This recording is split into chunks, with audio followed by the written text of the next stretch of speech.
Warning, the Stone Age Gamer includes a lot of bad language. Cover your mother ears.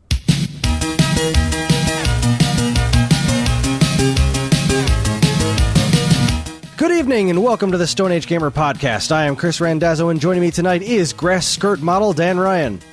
I look so good. Good. The hat ties it all together. It does. Dan and I are going to attempt to make sense of the Wonder... couldn't even get through the sentence. No. We're going to attempt to make sense of the Wonder Boy franchise, and things are going to get weird. Don't forget to eat some fruit because the Stone Age Gamer Podcast starts now.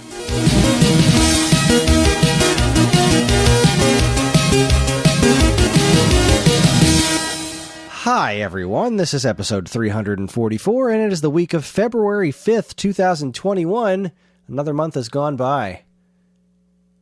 Yeah, I mean, every time that happens, I am pleasantly surprised. I am too. Like, oh, shit! Not cool. just because we're all still alive, but because I'm finally using that 1993 Nintendo Power Game calendar for the first time. Oh, so yeah. it's like I'm seeing yeah. all... I mean, I've seen it because I flipped through it a bunch, but now I'm like seeing them used as a calendar. And it's pretty nice, I gotta say. It's, yeah. We're on F-Zero this month, because this was the first one to incorporate Super Nintendo. So last month was Super Mario World, which was pretty janky. Most of this calendar is pretty janky looking stuff. I mean, this is some bootleg business here, but it's not bootleg. It's official, but it's not. You know it's what I mean? officially bootleg. It's officially licensed, but I mean, but is it? It uses some of the assets, like the official assets, but then there's some other stuff that are left to have been doing interpretation. This F-Zero one's pretty cool. It's on the Silence track, and it's pretty awesome looking. Well, all right then. Yeah. What's new and exciting, Dan? No, go ahead. Why have we not started just selling calendars? I feel like that's a thing we should do. Like we'll we'll just completely use other people's images, make money off of it, and be like, oh, sorry. Because I don't want to go to jail. I mean, we would probably just get a cease and desist letter. Maybe you would, but I have this certain luck about me. When I feel like you'd be fine, but I would somehow wind up with federal charges, and I'd be like in jail I'd be in prison for the rest of my life. It was you who incited the insurrection. Like, what? I'm fucking selling calendars, man. No. We decoded the message in the images. Technically, what you're doing is illegal, and we're going to prosecute you to the fullest extent of the law. Why? Oh, I don't know. But because I wanted to redecorate. You know, a couple of throw pillows, a TV news reporter. What do you think? Oh, goodness. Yes, Angie. Yes, 100% serious. Now. That's going to be weird for everybody else, but yes. So, what was your question? What's new? What's exciting? Yeah, what's new? What's exciting? How's it going? Snow. Snow is new and exciting. Yeah, we had a snow day. We did. I posted our snow cream to the Instagram. Sure did. The Discord or whatever the fuck that thing's called. The Discogram, I think, is what it is. Yeah, no, it was delicious. Catching fresh snow throughout the evening. Yeah, no, we had a whole snow day. So kind of fucking stupid nature interrupting my playtime of Cyber Shadow today, where I was like, oh, go outside and hang out with your kids. Oh, this is so fun. Yeah. All of our snow was gone by the morning, but we did get a few hours of playtime in yesterday afternoon because it snowed. It started snowing around like 1 or 2 in the afternoon, but it didn't start accumulating until like 3. So we went outside around like 3:30 or 4 and, went to town. Ellie didn't even remember the last time that we had snow because we got absolutely zero snow last year. And she's 4, so she has no memory of it. So this was kind of like her first time. And John's changed a lot since then too. And they were just out there. Well, we had to call them in because it had gotten dark and everything. But it's like, well, when's the next time they're gonna, when's the next time they're gonna get this? Which might actually be tomorrow. We might actually see some snow tomorrow, or Wednesday or Sunday of next week. Possibly. I don't know. See, everywhere except for right here seems to get the same kind of snow that I've had throughout my entire life. But ever since I moved back here, it's just been like, you know what? No, we're not doing this. You specifically will not get any more snow. Your street, every street around you will be slammed. They'll be closed. The limbs will be coming down. It'll be terrible. But your street is like a fucking summer day all year. And that's the thing. I've always loved winter because I prefer the cold to the heat, but one of the things that makes the cold so much more tolerable is the promise of snow. Yeah. And then we stopped getting snow, and it's like, well, now it's just cold and shitty. And, yeah. I mean, I don't... And that's not great. That's not great. I'd prefer to be, hot and shitty, so at least my kids can go, outside and play, because they're not going to go outside and play in the slush. Hey, guys, go play in the sleet. It'll be great. No one's going to enjoy that. Oh, I just saw a picture of mozzarella sticks. God damn it. I forget that you're, such a fat kid. It's so fun. I love food so much. Oh, my God. I would never stop eating if I could get away with it. I would just never stop eating. No, it's insanity. But, oh, goodness gracious. Yeah, no, so the snow interrupted some of my playthrough of Cyber Shadows. So I just did the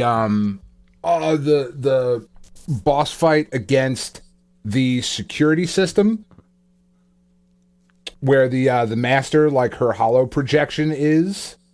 So I think is that the thing that's shooting the lasers down from the satellite, or? No. This was chapter 5. It was after the dragon in the water that took me way too long to beat. Oh yeah, gotcha. I remember that. Yeah, that thing took me fucking forever. I don't know why. It's not a hard fight. It took me so many tries, and then when I did clear it, I didn't even take a hit. And I was like, well, I mean, yeah, that's kind of how that goes. That's old school video gaming. It's frustrating. Oh, I did it perfectly. Cool. Got it. Okay. Awesome. Moving on to the next thing. No, it's I know what chapter are you on? 10. 10. Okay, so I think I just did chapter 5. I'm going into the laboratory for the first time. Where it's all the shit starts chasing you as you're going through the level. It's all pink and purple and shit. Yeah. The insta-kill pink death wave. Yeah. Yeah. This game's really good. Yeah, it's really good. It's not perfect. No, it's definitely not perfect, but it's really good. I wasn't too impressed by it at first. I kind of liked it, but it didn't click for me until probably around a little bit before where you are, and then it really clicked, and I was like, now I don't want to stop playing it. Once you get the wall jump. Yeah, wall jump really helped. And now I have all these other powers that are just really change the way everything functions, which is quite nice. Good times. Once it started clicking, and then I was like, okay, I don't think I like this as much as I liked The Messenger, but The Messenger had that comedic aspect to it that I didn't expect. And I think that one just spoke a little bit more to my sensibilities, but I absolutely love this game now. And there's some little twitchiness in the controls that was starting to bother me that's in these later stages that involve you have to be absolutely precise in what you're doing, because things will just kill you super fast. You get this move that kind of lets you not teleport, but it lets you kind of dash into things, and then you can do a second jump on top of it, and it lets you cover a lot of terrain really quickly, but it can be somewhat finicky with the jumping. And the same thing with the wall jumping I found in this segment. I got the ability to get through those orange barriers that you've seen. Yeah. So I finally got that ability, so I went back to the beginning of the game where I saw those things, and there was a power-up hidden by a super hard thing where you have to get in between this area where there's spikes below you and spikes above you, and you have to stick to the walls to stay between them, but there's also spikes on the walls that you got to jump back and forth between. So it's constant wall jumping. And it's okay, this is pretty cool, except the wall jump is a little bit finicky because, surprise, you eventually get a double jump. Didn't spoiler alert, there's a double jump in your 8-bit platformer. So you have to do this. Might there be a weapon upgrade as well at some point? You have to use the double jump to get from one side of the wall to the other. And the problem is that sometimes you'll go to do the wall jump off the wall, and if you don't do it if you miss ever so slightly, it'll count as your second jump the instant you get off the wall, and then it's instant death, and you have to start over again. It never bothered me before in the game because there's usually some sort of recovery point right there. Right. But this is one of those like really long segments just to get a soul upgrade, and it's like, that was really frustrating. But my only true gripe is that you can't duck. So I read an interview with him, with the developer, and he said that is inspired from Mega Man. Because you can't duck in Mega Man. You can't. He said Mega Man accomplished quite a bit with jumping and shooting. So I wanted to do the same thing with jumping and slashing. And I was like, all right, I get it. I don't agree. Yeah, no, I don't agree. Mega Man couldn't duck because Mega Man doesn't have knees. Yeah, this guy's tall. Yeah. This guy's tall enough to duck. And really, it's not even so much about the whole ducking for being able to dodge things or whatever in the game. I like to, whenever I'm stationary in a game, I just like to repeatedly duck.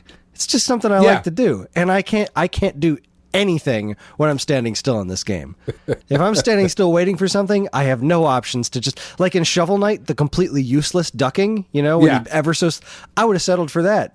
Because that was great, because I could just dance. If I'm standing still, I just like, dance to the music. I love that, and I have no options in this game.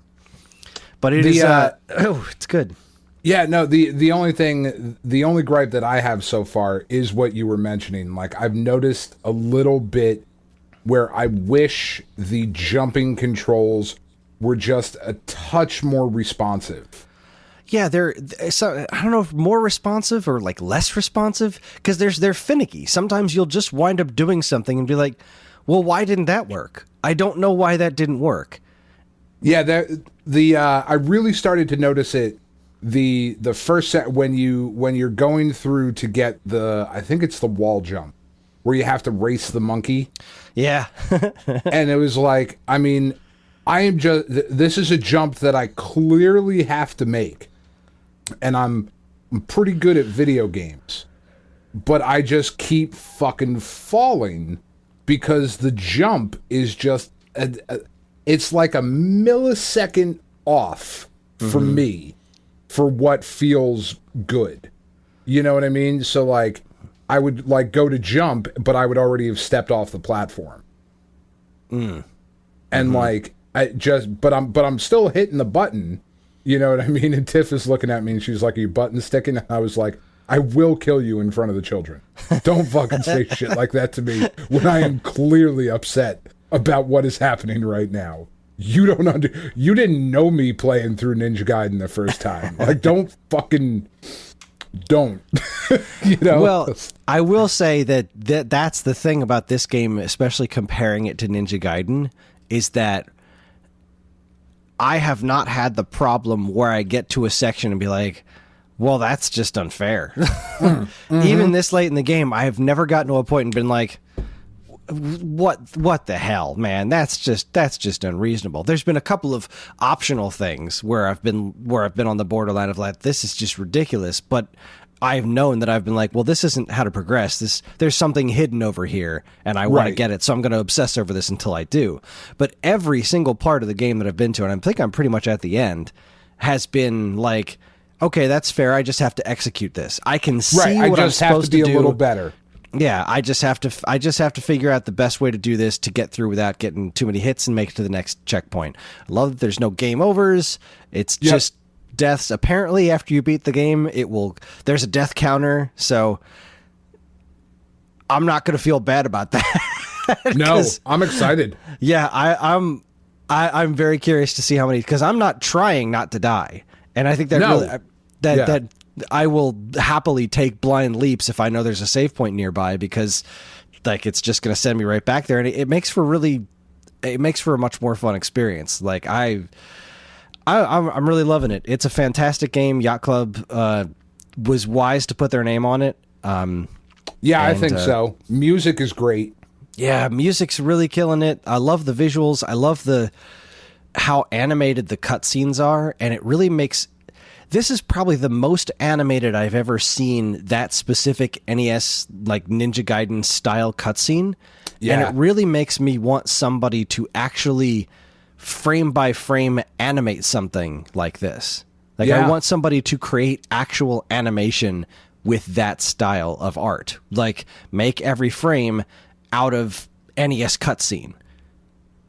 Yeah, that could be really cool. This was like a taste of that, and I thought, man, can you imagine if this actually just moved like solid animation? Like that would probably take forever, but you know, I don't know enough about animation to say that that's easier or harder than anything else. But I mean, I think it would take an afternoon. So I'm sure it's somewhere in the middle of those two. Somewhere between an afternoon and 15 years. Yeah. That seems like a fair bet, I think. Yeah. We know what we're talking about. Yeah, no, of course we do. We're professional podcasters. The story's nonsense, right? It's really anime nonsense. Following it all that well. I'm kind of following it. I found at first I didn't trust that little robot guy that comes out and helps you. I was like, I don't trust this guy because I can hurt him. Like, no, I don't trust this guy at all. But I found a secret room later in the game that's just a room full of that guy. Oh, really? And he's like, hey, you found our secret hideout. You see these pipes? This is how we get around. we just squeeze through these pipes and go meet you up in all those different locations. That's why we're everywhere. Isn't that cool? And there's like 50 of me. Like, oh, all right. Yeah, that kind of makes sense. All right. Thanks. I'll go with that. Yeah, I'm in. This is a very good game. I think I think a lot of people should play it. It's super impressive. Again, like these one-person studios, you know, like one dude making a game. It's fucking impressive, man.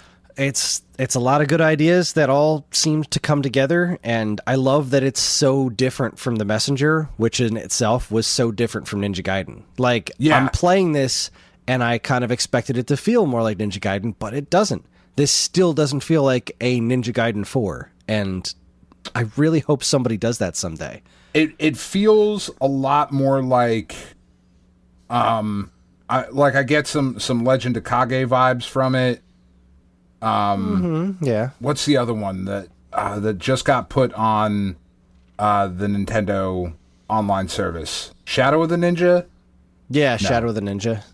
Is that Shadow Warrior? No, what the? Yeah, I think it was Shadow of the Ninja. Something like that. I don't know. I kind of get that sort of feeling from it as well. Yeah, Shadow of the Ninja from Natsume, the one that was Ninja. Yeah. That became Ninja Gaiden Shadow for Game Boy. Yeah. Yeah. I kind of get that feeling from it. Definitely feel that vibe from this. Absolutely. And that's a good comparison, and that's awesome. I love that this is a pretty original take on that old ninja thing, and it's the whole cyborg setting and everything is super cool. I love it, and I really want somebody to make a proper 2D Ninja Gaiden 4. Like, come on, Lizard Cube. That's all we want. You saved us with Streets of Rage. Jump on Ninja Gaiden for us, huh? That's all we're asking. Yeah, that's all I want. It's not too much to ask. Did you play anything else? I saw you hit a milestone, and So I sent it out to our Discord as well. See, this is all the fun conversation that you guys miss when I decide to check in on the Discord once every 6 months. So I hit on Sunday morning, so yesterday morning, from the recording of this podcast, I hit my 2,000th, a lot of fucking days, consecutive login for Puzzle and Dragons. I'm now part of the 2K club, and I got a special Tamadra for it, and 10 stones. And I feel like it should be more than that. I feel like if I've been playing this game legit every day since June 22nd, your birthday, right? Which I did that for you. Since June 22nd of 2015, I feel like it should have been more than a Tamadra and 10 stones, but, you know, it is what it is. But yeah, it's fucking weird, man. I don't really get it at this, and at this point, like, I don't even know, because it's weird. You know, when I started playing this game, it was something that, like, I could try to get some people into, you know, and, like, Matt played for a while, and Dean played for a while, and Evan played for a while, and, you know, a couple other people, like, got into it and fell out of it, and whatever. But this game is currently celebrating in Japan its 9-year anniversary. And it's kind of cumbersome to get into the game now, because you've got 9 years of game mechanics to kind of learn. You know, so it's a big lift to get into this now. But I still fucking love it, man. I still love it. I still look forward to it. You know, it's weird. 2,000 days, Kris. That's a lot. June 22nd of 2015. All because I saw an ad in the back of a DC comic. I don't know what comic it was. I can't remember. I'm going to have to see if I can find the ad somewhere. But they were having a collab with DC. I think, oh man, I don't remember if it was the DC one or if it was it might have been the Justice League one. I don't know. DC was like, hey, we got this new mobile game, and, you know, like, we're doing a collab with them, and there's going to be, like, you can get Superman. And I was like, fuck yeah, I can get Superman. That sounds I didn't fucking get Superman. Not until, like, years later. But, you know, I was like, all right, I'll check this out. And then for some reason, it just stuck, man. Like, I was sitting at home that summer, moving from Staten Island down to South Jersey, and I didn't have a job until, like, I don't know, I was out of work for like 3 or 4 months, and I just sat around playing this game all day, and it just kind of became this thing. And then the job that I did get was awful. It was one of the worst experiences I've ever had in my life. And this game kind of became like, at least there's this.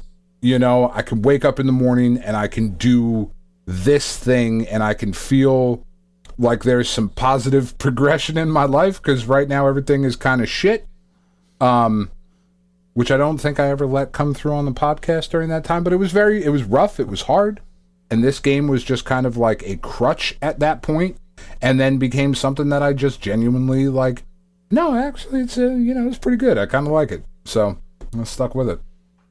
I'm glad it's worked out for you. I'm trying to think of anything. I mean, I've been eating breakfast every day for a long time. It's kind of like, mean, Puzzle and Dragons. But you probably haven't done it for 2,000 days in a row. There's got to be a day over the last 5.5 years that you skipped breakfast. I'm going to say I don't think so, because wouldn't technically whatever the first meal you ate in the day be breakfast? No, I think there's a cutoff. When does McDonald's stop serving fucking Egg McMuffins? That's anything after that time, it's not breakfast anymore. It's like 10:30 or 11 or something like that, I think. Well, I don't think I've skipped breakfast in at least the last 15 years. I like it too much. I care too much about. I'll skip other meals. I'll skip lunch. I mean, not willingly. I won't ever skip a meal willingly. I don't want to. We covered this. I don't want to not eat. Yeah. Yeah, no, I barely eat breakfast. I don't know. Food makes me sick. Food makes me happy. What's fucking Gene Wilder and Blazing Saddles? Food makes me sick. Did you hear that there was a Blazing Saddles TV series that ran for 4 seasons but never aired? That sounds like some bullshit. Apparently it had something to do with the rights. Like, they wanted to make a sequel to the movie, and the way to retain the rights, like the Roger Corman Fantastic Four. Yeah. The way to maintain the rights to it, where they had to have like an active TV series in production. So they made like 4 seasons of this TV show, but they've never aired a single episode. The pilot episode has been included on some like DVDs or something, but nothing else has ever been seen. It's probably all in the trash. It probably doesn't even exist anymore, but no, that shit exists somewhere. I would hope so. I mean, I can't imagine what it is, but apparently it's a thing that exists. Was it Cleavon Little? Let's see. Blazing Saddles TV show. It's called Black Bart. Huh. That's fucking weird.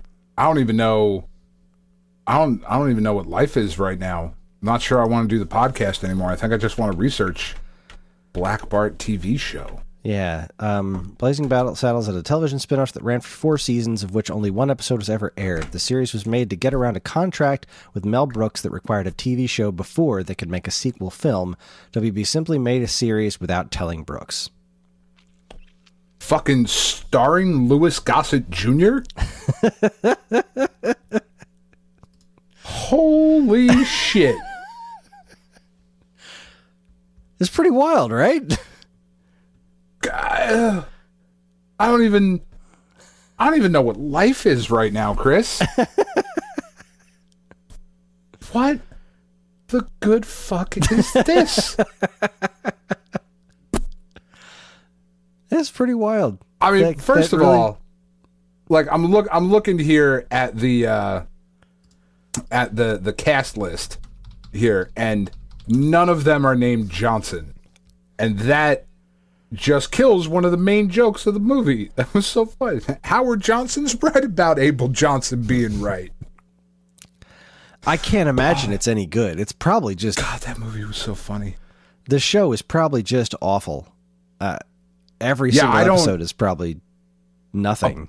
Apart from Louis Gossett Jr., I don't recognize any of these people. Except Noble Willingham. I know this guy's name. I don't know why. I think he's like an old Western that guy.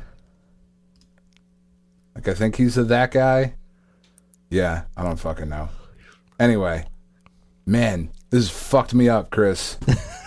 Happy to be of service. Jesus. I'm just going to sit around thinking of fucking Blazing Saddles lines that I can't say on the podcast. Movie's so funny. Oh, it's the funniest movie ever made. There, well, I said I've been playing some video games. Let's see. Apart from Cyber Shadow. Apart from Cyber Shadow, that's been my laser focus. But I have played a bunch of other stuff. I introduced the kids to Nintendo Land, and they are currently obsessed with it. Catch the asshole. Yeah, and I keep wanting to call it that, but I mean, you can. Yeah, but then Ellie will constantly be saying, "Let's play Catch the Asshole," and I want to avoid that for a little while longer. I don't know. That seems pretty great. Yeah, and she's gonna say it to the wrong person. I mean, probably. I don't know who which the wrong makes person it better. is. Yeah, no, I'm not into that. I don't know who the wrong person is in my life, but whatever. I'm just gonna try to avoid that for a little while longer. We watched Karen and I have been watching the MCU, and we just finished Endgame last night, and there was a line where Tony Stark's talking to his daughter, and he said shit, and she kept saying shit, and he said that word belongs to your mother. She coined it or something. And Karen was like, "You can tell the kids that's fine, because if they're going to learn curse words, they're learning them from me." And she's right. She curses like a sailor. But anyway, yeah, Nintendo Land. It's been God, that game's good. That is a really good local multiplayer game. It is good, and it really kind of struck a chord with me, like, with all the Among Us I've been playing, like, how the hell is this not an online thing for the Switch? Yeah. I mean, like, I get that they're not going to do the local multiplayer for most of it because it requires that whole second screen thing, but this would work fine online. Mm-hmm. It's simple. They could expand it in many other ways, but this shit's great. Why isn't this online? I'm just baffled by it because it's really good. It's really fun. And what's super cool is now that I've played a Pikmin game for more than a couple of minutes, I totally understand the Pikmin game. And that's the kids' favorite right now. The kids are so into Pikmin right now. They want us to play it like every night, and we're getting somewhere. Karen and I are getting a little better. at Pikmin 3, where we still haven't saved. I think Louie is the one on top of the tree. Yes. Like, that's where we're at. They think they're trying to save Olimar, but we saw the message from Louie, and he's like, I'm stuck on top of oh shit, there's a big old monster. I gotta run. Yep. Katie and I just did that part. That's the other thing I've been doing. We've been playing through Pikmin 3, and we just did that part the other day, and she is obsessed with filling up the juice thing, so we have all the juice we could possibly need. Yeah, I think we're at like 32 juices, which, not bad considering who we are and what we're doing, but the winged Pikmin are really cute, and they are. The whole damn useful. Game is cute. They are useful. They're flying all kinds of stuff back and forth. It's really. Can they carry you too? I don't believe so. Because they can in Smash Brothers. That's your recovery move. Is some pink Pikmin will carry you back to the stage. No, I don't believe they can. That's a bunch of bullshit right there. But I felt exactly the same way.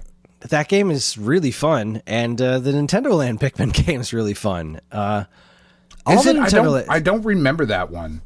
It was. I didn't really play much of it because I didn't get Pikmin. I was like, whatever. But now I get it because one person plays as Olimar with a handful of Pikmin, and it plays kind of like Pikmin.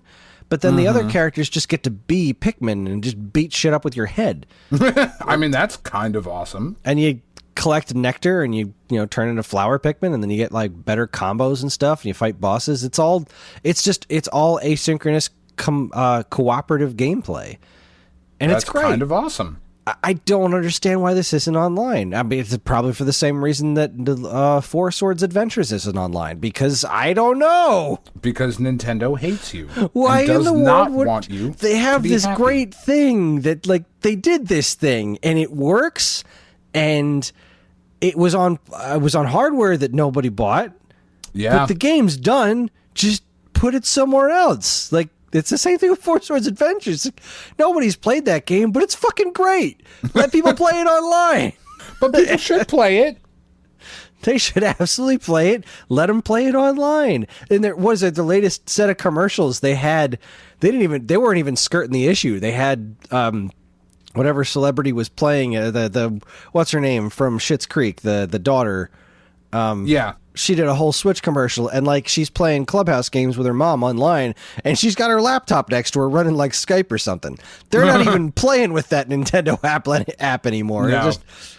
Forget it. You want to chat online, use your computer or your phone. And that's why they won't do it.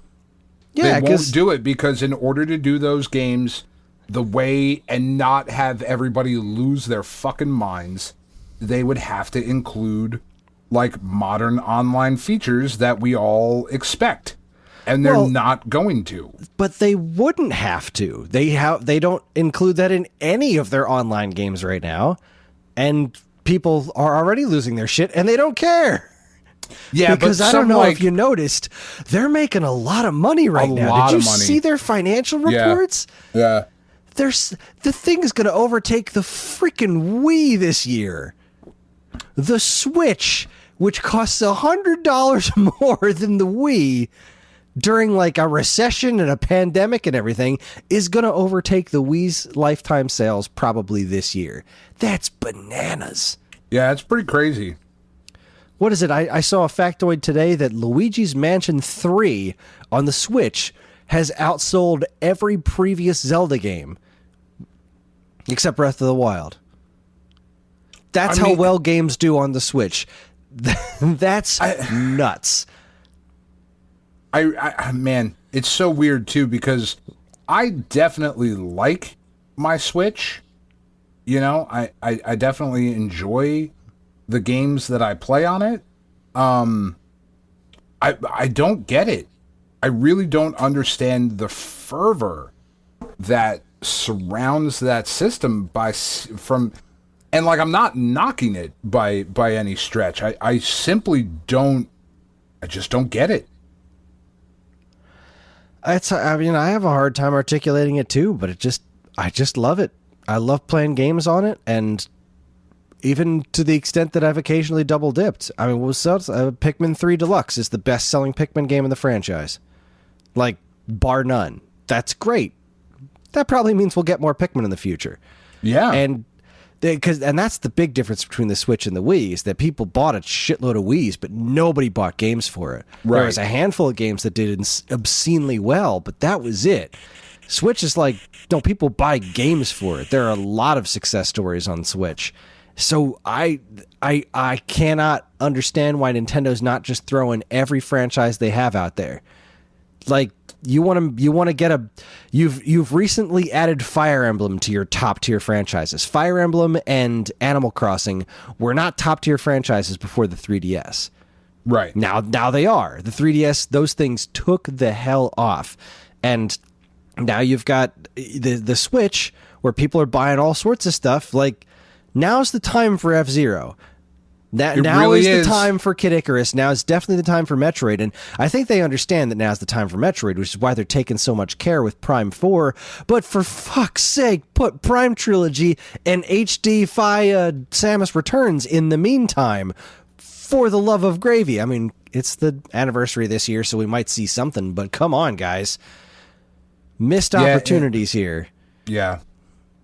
It really is. This is the time where they should be throwing all the stuff that they love that doesn't sell. This is where they should be throwing it. They should be, I mean, I know, like, there's so many ports on the Switch, but there's a lot of games that nobody's played because they released at the wrong time, or they're just these weird niche properties. But you've got Smash Brothers, which is a gigantic success. People are constantly playing it, and you've got the always news cycle about the DLC characters. And so you've got all these characters as recognizable characters now, between assist trophies and playable characters. So throw us a new WarioWare, or Wario Land. Throw us a new Rhythm Heaven, or friggin' Elite Beat Agents, and your stuff like your Kid Icarus, and make a new damn Duck Hunt game. I don't care. Like, you've got so many properties. Now's the time to try to make them stick, because you've got such an audience that's just eating up all kinds of weird shit in the indie scene too. Yeah, they're eating. If it's a well-made game, port the original GameCube Chibi Robo. Like, just go ahead, make that sucker run in HD and widescreen, and sell it for a relatively cheap price. Sell it for like $30. And see if Chibi Robo sticks here.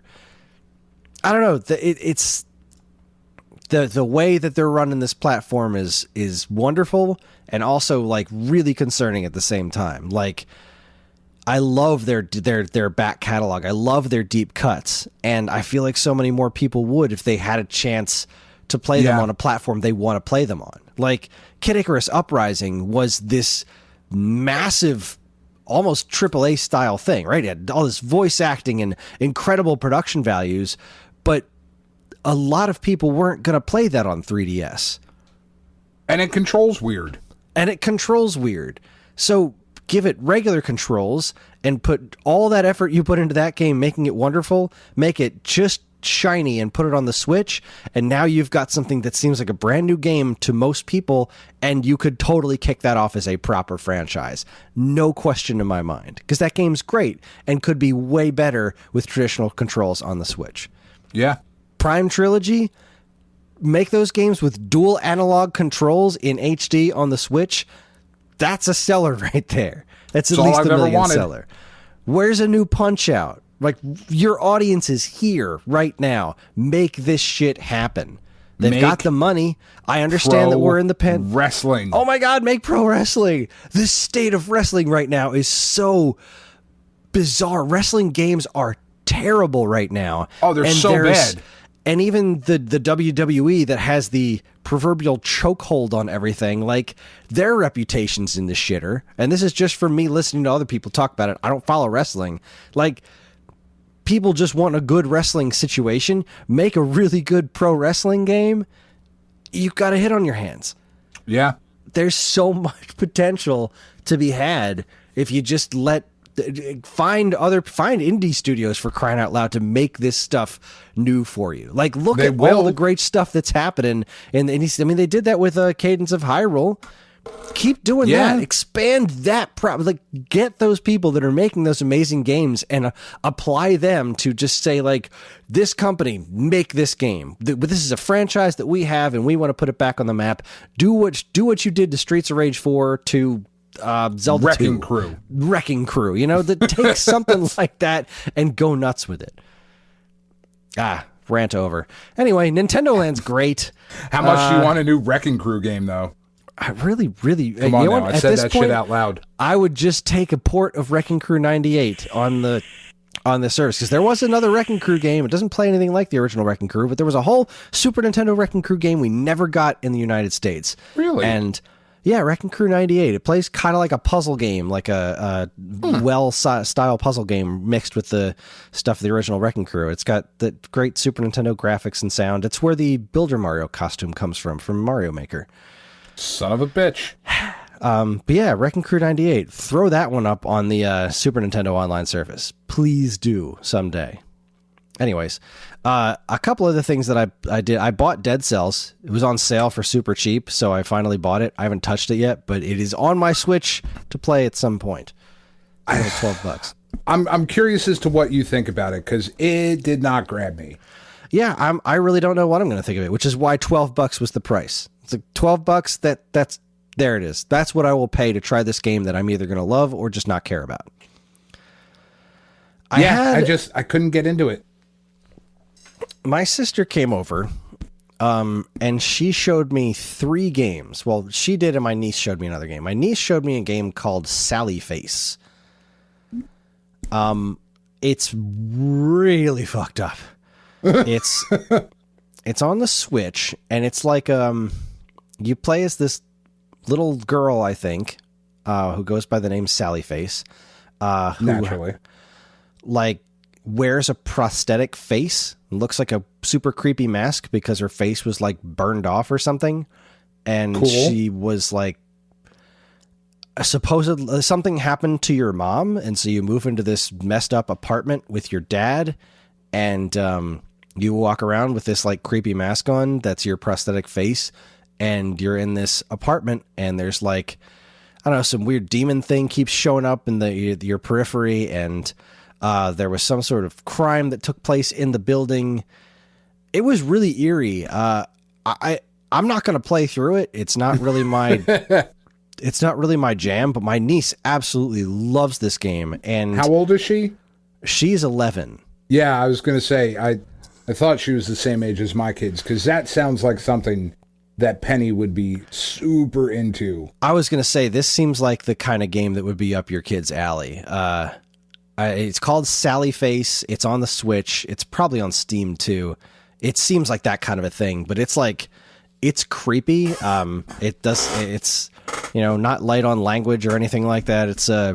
It's got like not like an anime style or anything. It's definitely got a cartoony type visual, but a really, almost like Little Nightmares, where it's like, it's not realistic, but it's creepy as hell. Yeah. So that was the thing. Yeah, this looks like something she would be into. Yeah, it's pretty wild. Let me know what she thinks. Another game I saw on my sister, she wanted to show me this game called Touhou that she was so proud that she found before I knew anything about.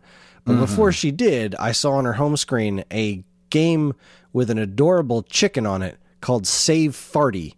I was like, all right, I got to try this game. She's like, oh, it's a trivia game. I'm like, what? And it's the biggest bunch of bullshit I think I've ever seen in my life. It's an adorable bird called Farty, and then he just stands there, and you get asked trivia questions. And I mean, like, just like Trivial Pursuit kind of stuff, like which country is bigger, and then you choose multiple choice answers, and as soon as you get one wrong, Farty dies, and That's the game. That's the whole game. It's literally just random ass trivia questions in plain text next to an animated bird. Like, it's the schlockiest cell phone game I've ever seen, ported to Switch for like $5. And I'm like, damn, Jess, you bought this game? even at $5 you overpaid. This is worth like 50 cents tops. Yeah. So yeah, Save Farty is that's a bunch of bullshit right there. But the game she really wanted me to play was a game called Tohu. It's like a point and click adventure that's I don't know, she was totally enamored by this thing, and I just wasn't seeing it. It's it just came out a couple of days ago, so she got it like straight away, and it's all it's very point and click adventure. You know, you're like this little girl, and you can swap between a little girl and this like beefy robot dude who can pick stuff up, and then it's just like you're trying to talk to your mechanical uncle or something about you're all on these fish planets. Yeah, and, all that tracks. Yeah, and you're like going from planet to planet to try to like fix your house, and then there's this dude in a cloak who's messing stuff up. I don't know, it was weird. But it's called Tohu, Tohu, and I don't know, my sister just loves it. And I thought it was neat-ish, I guess, but I got pretty bored watching it. So point and click games really have to like, I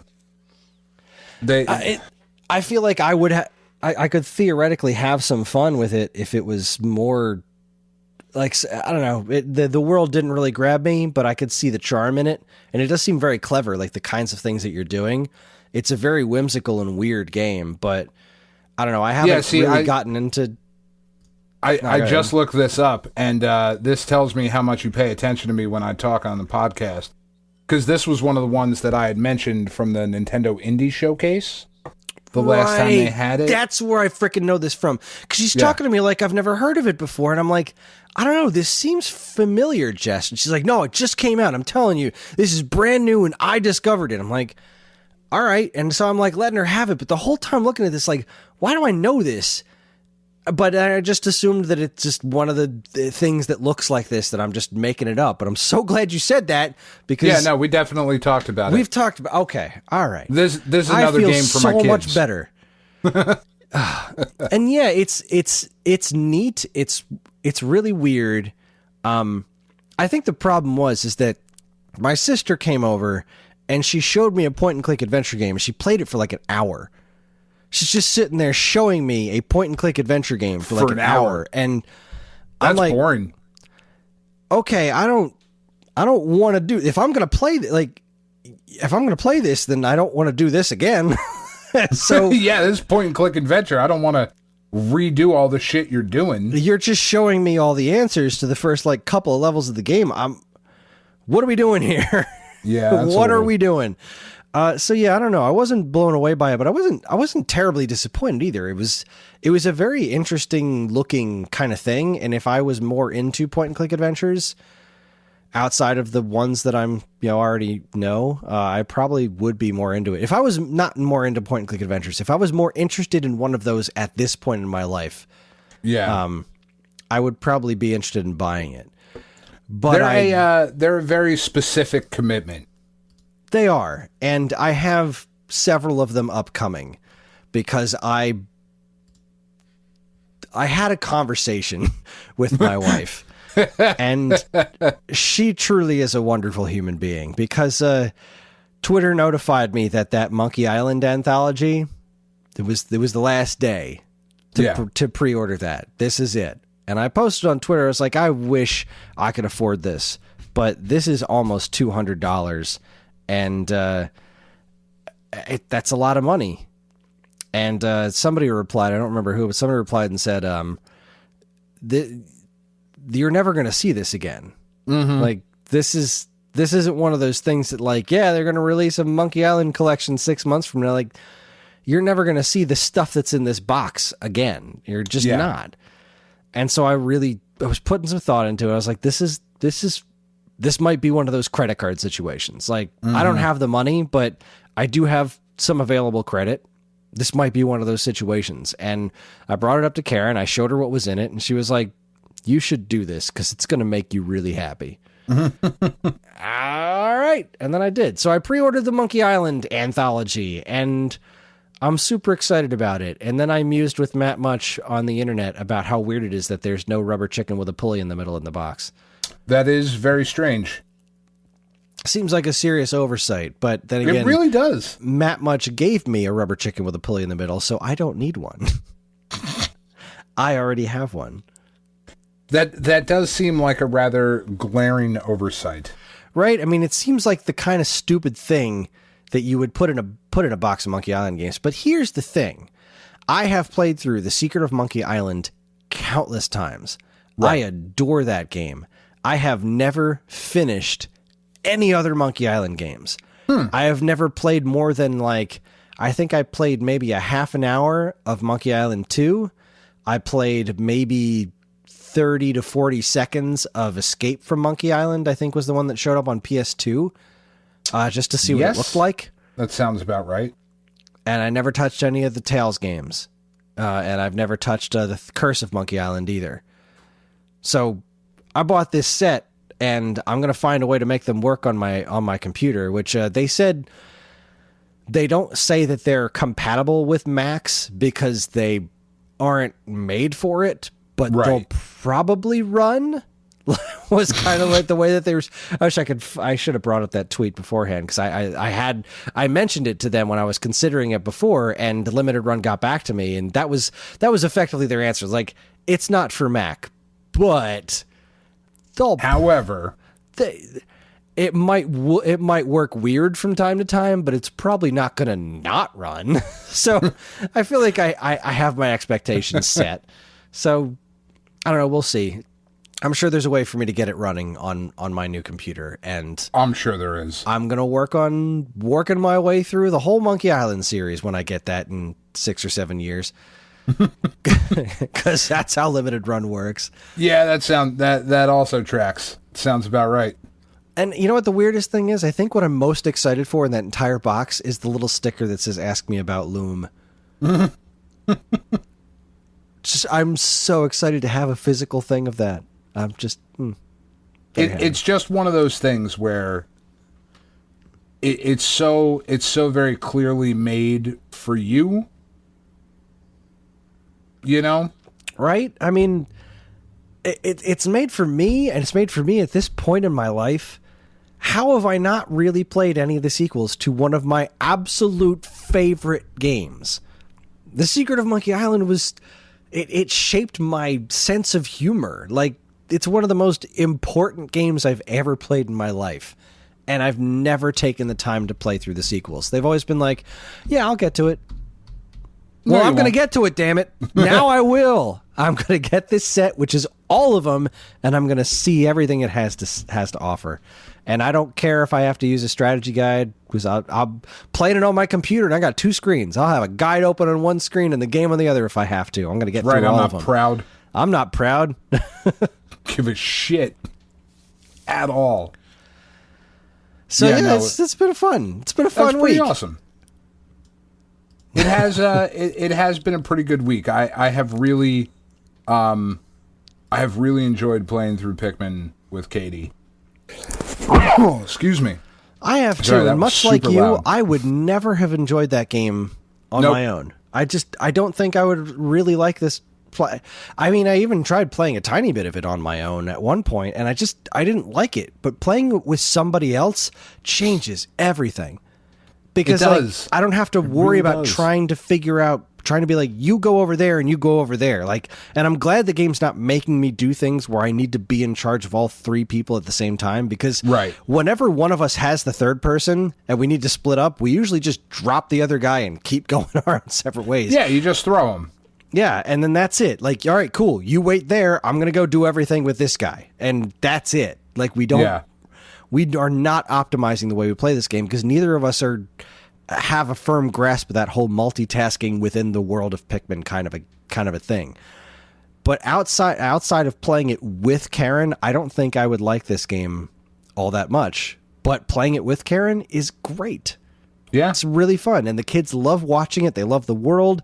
They love like trying to figure out what we're supposed to do. They love rooting for us when we're fighting giant monsters. It's a good time. The only complaint that I really have with it is that the game is so pretty most of the time.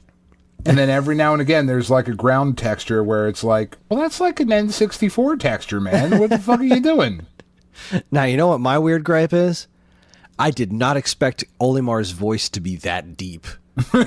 I always figured that dude was talking like a cutesy Nintendo character, but he was like, "Hey, baby, I'm Captain Oliver." What the hell? What's up, motherfuckers? And you're like, oh, goodness. That dude's got some bass, and I did not see that coming. Yeah, the headcanon that you develop for these characters, when it doesn't match what actually happens, is super weird. That is not what I thought that would sound like. Anyways, all right, let's. We've got some work to do, so we're going to take ourselves a break. When we come this back, is pretty straightforward. Yeah, this. I have a spreadsheet. I have notes upon notes here. This is going to get real. We're going to talk about the Wonder Boy franchise for no reason at all, other than we've been talking about doing it for ages, and we're finally going to break this shit down. You're listening to the Stone Age Gamer Podcast from Geekade.com. Stick around.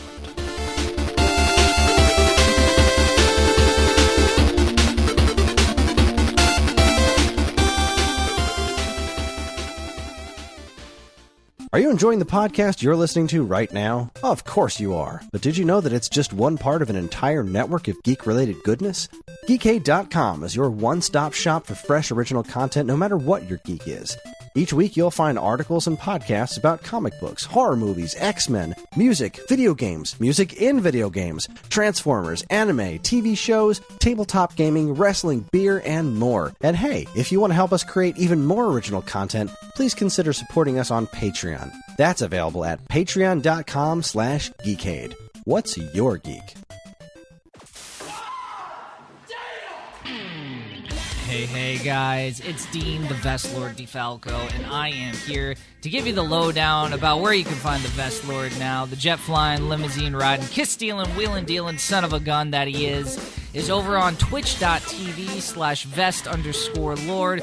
We got all sorts of new stuff. We got sub-badges. We got emotes. We got branded content. We got vests. We got lots of vests. Let me tell you guys, every time we beat a game, we put it on the back of a vest, and we shadow box it at the end of the year, so you can go ahead and check that out.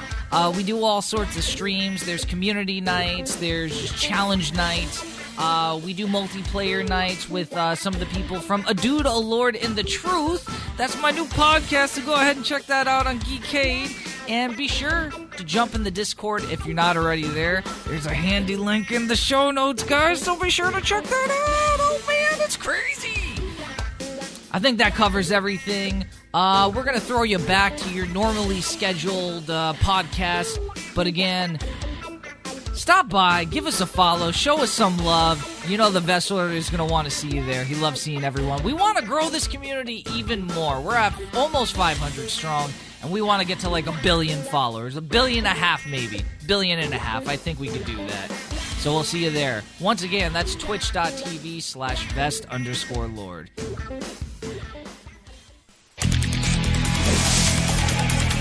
Hi, listeners! We have an exciting announcement. Mutant Musings is evolving! For 2021, the Mutant Musings podcast is becoming the Mutant Musings Evolution podcast. But what the heck does that mean? It means we're going to discuss all 4 seasons of the X-Men Evolution cartoon that aired from 2000 through 2003. All 52 episodes. So on every episode of Mutant Musings Evolution, we'll discuss 2 or 3 episodes of X-Men Evolution. And we'll be releasing 2 episodes of Mutant Musings Evolution per month, every month of 2021. Episode 1 of Mutant Musings Evolution will be out on Wednesday, January 6th, 2021. Then get hyped for Mutant Musings Evolution! Yay! Yay! Geekade is looking for some partners. If you have something you'd like to advertise on any of our podcasts, our powerful overlords are ready to talk to you. Send your proposal to mail@geekade.com with the words podcast ads in the subject line, and our diligent army of trained ants will put you in touch with the head of our advertising department. With a weekly audience that reaches well into the dozens, Geekade is the perfect place to get your ads into the ears of the right people. Once again, that's mail@geekade.com. Send your ad in today.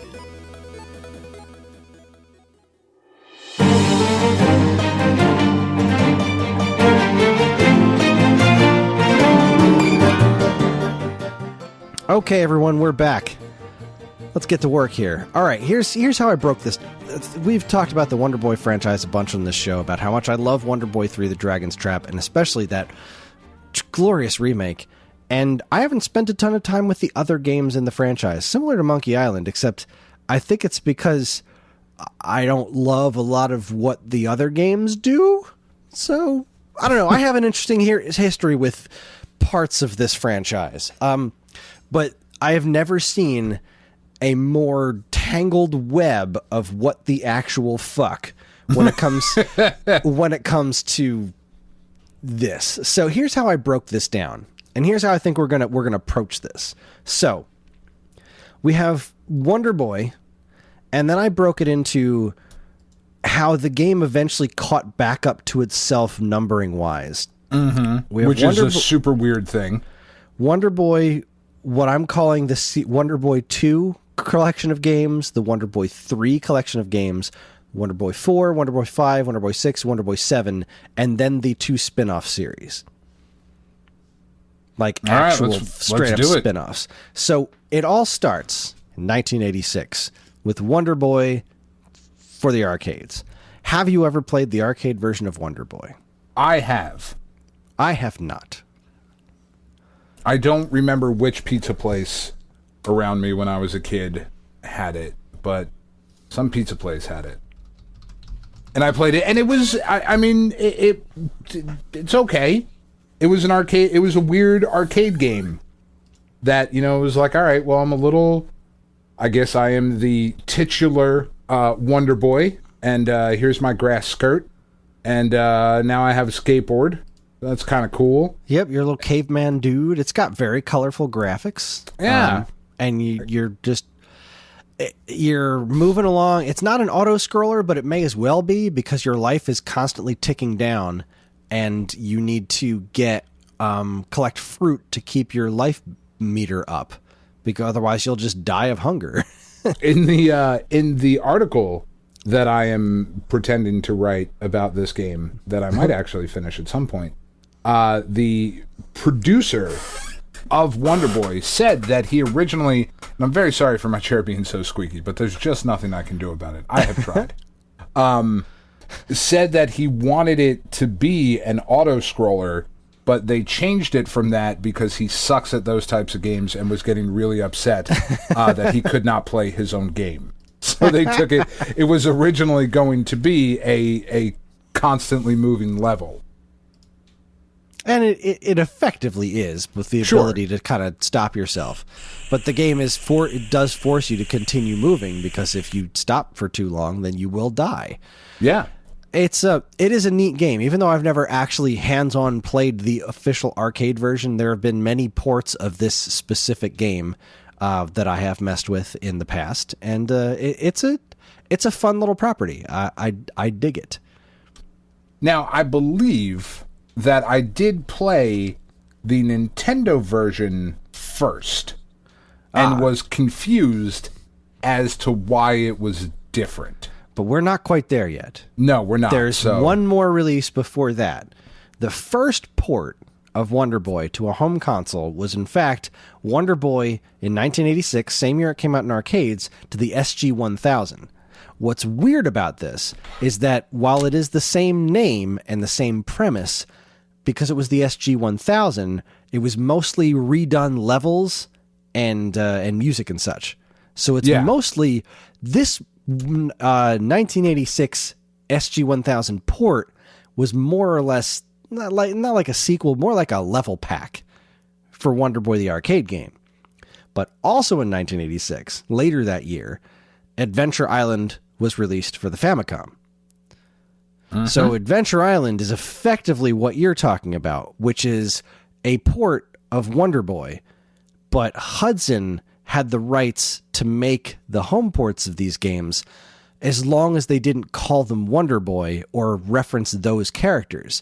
So the whole game is reskinned with Master Higgins, a dude in a grass skirt who also has brown hair and wears a hat. And who is based off of Hudson's real-life mascot at the time, or like a spokesperson. His name was Takahashi Maijin. Absolutely. Which is really freaking weird. But Adventure Island is the same game as Wonder Boy. And like the weird thing about it is that Escape, who later became Westone, yeah. West One, the company that originally created Wonder Boy, they entered into a deal because it was only like 2 or 3 people. I know the developer, the designer of Wonder Boy is Ryuichi Nishizawa. And as part of them getting their company off the ground, they made a deal with Sega wherein Sega would get the rights to the name and the look. But that's it. Westone kept everything else. So the gameplay, the level design, like all of that, the core of the game was able to be licensed out by Westone, whereas Sega only owned the name and the character. Exactly. Which is weird. A bananas licensing agreement. Why would you do that? And you'd think that would be as weird as it got. But if it was, we wouldn't be doing an entire episode on this because it gets so much weirder from here. Man, does it go off the rails. So the last thing that happened in 1986 was Adventure Island got an MSX port. So you have Wonder Boy Arcade, SG-1000 port of Wonder Boy, which is actually kind of a different game. Direct ports of Wonder Boy, the only direct ports that existed the same year as it was released in the arcade, were Adventure Island for Famicom and Adventure Island for MSX. So that's 1986. The SG-1000 is kind of like that weird precursor to the Master System, right? Correct. The SG-1000 is effectively Sega's first home console. Right. The Master System was known as the Mark III, which was like the third version of the SG-1000. Okay. So it's kind of like the same thing, but it's not. It's its own animal, but it's like it's like the proto Master System. The SG-1000 played only the cue cards, right? I think not cartridges, so. And that was what the Master System Sega card did system different was. Yeah, I don't even know what the Mark II was, but that's a podcast for another podcast. Yeah, I could be completely wrong on that, and I apologize. I know there are cards involved in the SG-1000, but I don't remember if they required an adapter. Okay, I'm not up on my SG-1000 history. However, Jeremy Parrish just started doing a Segaiden series that's focused on the SG-1000, and I cannot wait for it to start proper. He did a console overview so far, and I'm so excited to learn about it because this is a whole Sega platform that I know almost nothing about because it didn't come out in America, and I am so stoked that he's doing it. I love that, man. Mm-hmm. All right. So now we move on to 1987. The following year, we got Adventure Island released on the NES. So it was a basically straight port of the Famicom version. Also in 1987, we got Super Wonder Boy for the Sega Master System, which was called Super Wonder Boy because Wonder Boy was on the SG-1000, so they wanted to make sure that people knew that this was not the same game as the SG-1000 one, even though it is the same game as the arcade port.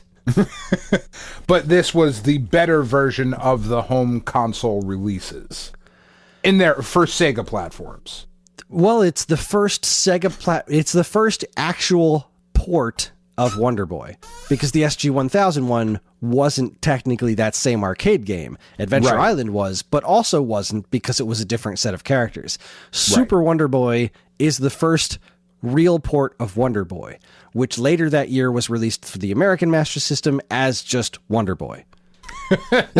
See where this all makes sense already? I don't understand why anyone has a hard time with this. We have not even left the second year of this franchise, and it's already bananas. And it's going to get so much weirder. But before we go on past that, 1987 saw Wonder Boy for Commodore 64, Amstrad, and ZX Spectrum as well. Those were all ports of the original arcade game Wonder Boy. That's fairly straightforward. So, Adventure Island kind of goes on hold for a little while. We're not going to see Adventure Island again until 1991. But Wonder Boy goes on a pretty fun ride. Now we get on to what I'm referring to as the collection of games that counts as Wonder Boy 2. In 1987, towards the end of the year, the arcade game Wonder Boy Monsterland released for the arcades. This game introduced some light RPG-ish elements to it. Not like full-on map screen. It's not full Dragon Quest, but that was what was really kind of taking off in Japan at the time was, the JRPG was happening. And so all these games started incorporating elements of it, like NES version of Rygar and stuff like that. All these ports and console games and everything really wanted to get in on that whole RPG setup and take it from there. So and this was an arcade game doing that. So they couldn't go that deep. Exactly. But that's how they followed up Wonder Boy with a pretty different take on what that game was, because the original one was some, little boy in a grass skirt throwing hammers at stuff, and now you've got this like sort of RPG elements with swords and armor and stuff. It's kind of weird. It's almost as if they saw what happened with Adventure Island, and in their minds, I'm imagining Nishizawa was sitting there going, well, the first game is really Wonder Boy in Adventure Island. So now it's going to be Wonder Boy in Monsterland. Like, I imagine that was his headcanon going forward. That would be interesting. Right? Because it's the same character. It is the same character, yeah. Wonder Boy. You have rescued Tina or Tanya, or I forget what her name is. I have no idea. I'm not even taking story into account here. You've eaten all the fruit. It's just a very intrinsically different game, but I guess as a follow-up to Wonder Boy, I mean, you could get a skateboard with skateboard gear in that game, so it was already weirdly anachronistic. So who the heck knows? I mean, this was the first real sequel, so things could just be strange. Now, real quick. Mm-hmm. Is this before or after? Do you know off the top of your head? And if you don't, skip it and we'll just look it up later. It doesn't really matter. Is this before or after Alex Kidd started going into other worlds? I'm assuming this is before. I am assuming so as well. I feel like Alex Kidd wasn't until later. The 90s? Yeah. I think the first one was Shinobi World, Alex Kidd and Shinobi World. Yeah, that's 1990. Yeah, we're a few years away from Alex Kidd doing weird stuff. Yeah, I was just wondering which one influenced the other. Oh, I would assume that this one was Wonder Boy was kind of the primary influence on. Yeah. In most respects, that's just my Sega guess. Being weird. And Sega being weird. But we're not done being weird for 1987. No. Because the first home port of Wonder Boy Monsterland, not Wonder Boy in Monsterland, Wonder Boy : Monsterland, was a game called Bikuriman World for the PC Engine, which is a completely reskinned version of the game with Bikuriman anime characters. Which is a Japanese, sticker set of characters. Yeah, it's this whole anime a collectible thing property that existed already. And so when they ported Wonder Boy Monsterland to home console, the first version just skipped the whole Wonder Boy thing entirely and was like, now we're gonna make this an anime tie-in. Same game, similar to how Adventure Island is Wonder Boy 1, except totally different cast of characters. Super Mario Brothers 2 style. I miss Hudson so much. Yeah, me too. All right. Now we move on to 1988, and we get the first port of Wonder Boy Monsterland called Wonder Boy in Monsterland for Sega Master System, which is a fairly straight port of Wonder Boy Monsterland in the arcade. Why it's called in Monsterland instead of : Monsterland, the world may never know. It makes more sense. It does? Kind of. I don't know. Maybe. it does, but it's also not called Wonder Boy 2, but we'll get there. Here is where we see another strange thing in 1988, because 1988 saw that port to the Master System. It also saw a port to the Famicom called Sayuki World, which was a reskinned port of Wonder Boy in Monsterland. for the Famicom that had a totally different cast of characters and spawned its own spin-offs, which we will continue to look at in 1990 when it got its sequel. Yeah, that one is based on the Chinese myth, the Tales from the West, I think is what the American bastardized. It's the Legend of the Monkey King, is what that game is. Is it? That's Yes. interesting. And well, because I've played one of these games that I didn't know had anything to do with that because it's pretty different. But anyway, let's continue. So that's a thing that exists that we will be getting back to. There is yet another totally different property that is taking the mantle of Wonder Boy 2. Also, in 1988, Wonder Boy 3 Monster Lair hit arcades. So the year after Wonder Boy Monster Land, you got Wonder Boy 3 Monster Lair, which assumes that Wonder Boy Monster Land is Wonder Boy 2. Right. Wonder Boy 3 Monster Lair in the arcade in 1988 was a more in line with the original Wonder Boy, kind of plays like a scrolling shooter almost. Yeah, it's got like these really weird elements at the end, like the boss fights where you got on your dragon, because of course you did, and it was a shooter at the end of it. Yeah, I think this one is all auto-scroll, right? This one is all auto-scroll.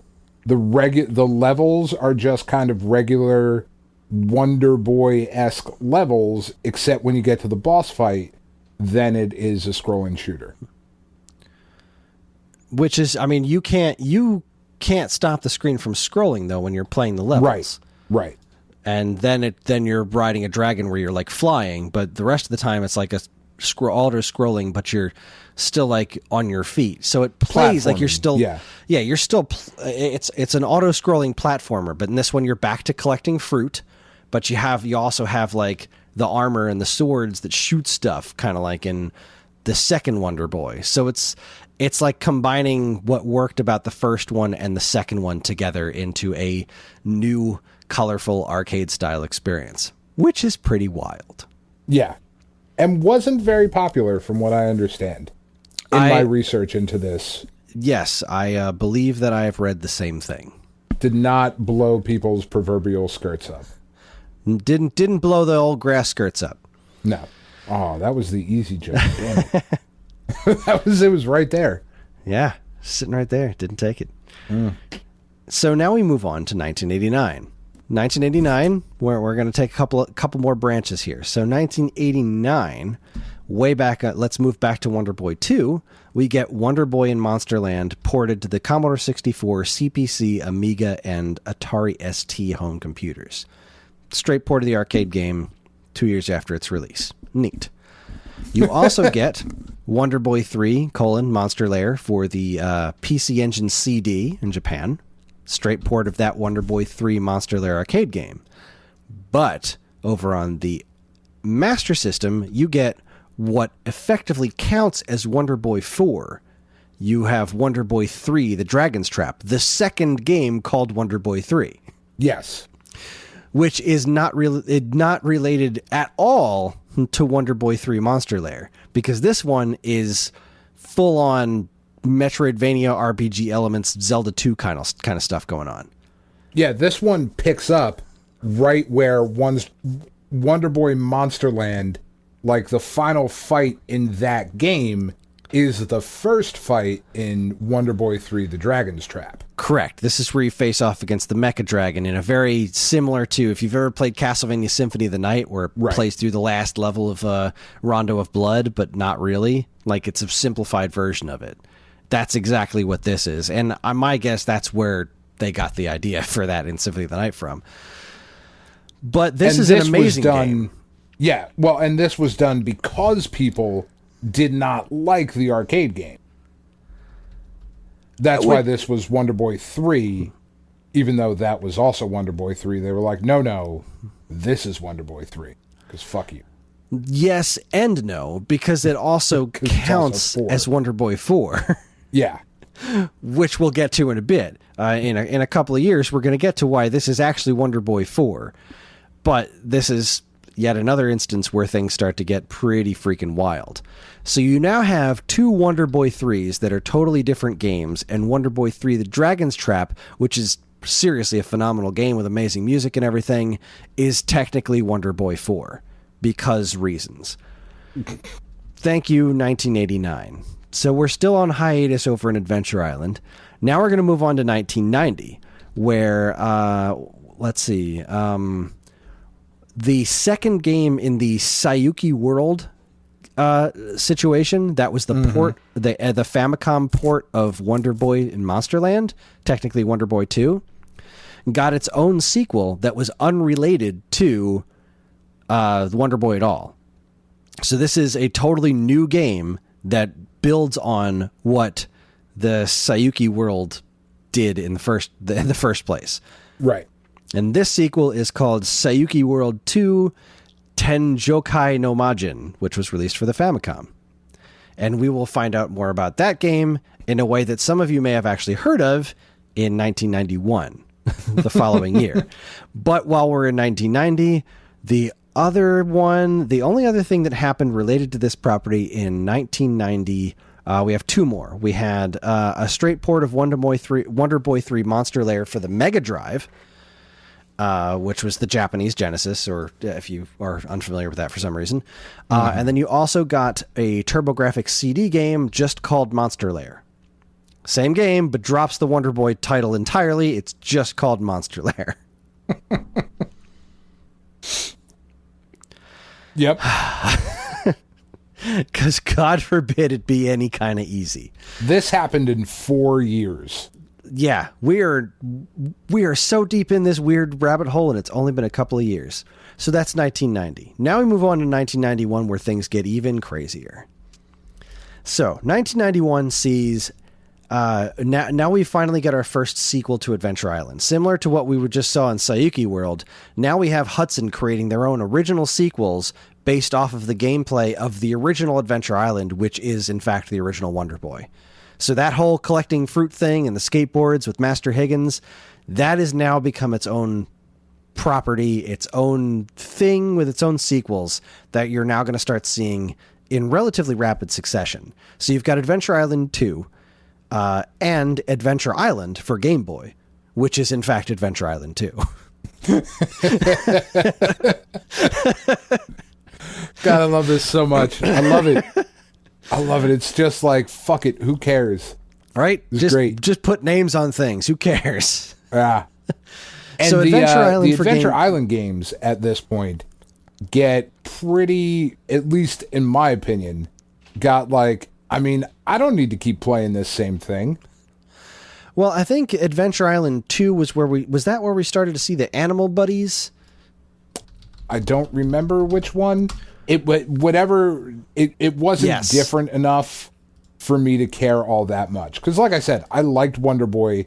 I was more familiar with Adventure Island, but I didn't love either of those games. It's like, this is a game. It's not Mega Man. I went back to play this one because my first game was Super Adventure Island, which we haven't gotten to yet. That was my first really connection to this franchise at all. And when I went back to play this one, I thought it was super cool because you had the little dinosaur buddies, which I thought was a really neat wrinkle to the game. Because eventually Kirby would do a similar thing with Kirby's Dream Land 2. But I really like the way this, you can choose a loadout before a level, right? You just, I have this dinosaur, I'll pick him, and I'll go with the hammers or something like that. You get a little loadout screen. I thought this was a really, really cool way of following up the original Adventure Island. It really had its own personality and was such a different route and a more sensical sequel than Wonder Boy and Monsterland was. And I really like where this series went from there in some very interesting ways.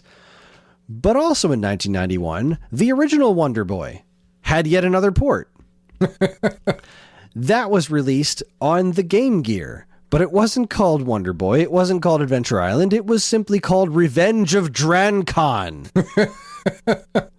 And the cover is this diarrhea cloud with a giant evil face on it. no one would know if you looked at this that this was in any way related to Wonder Boy.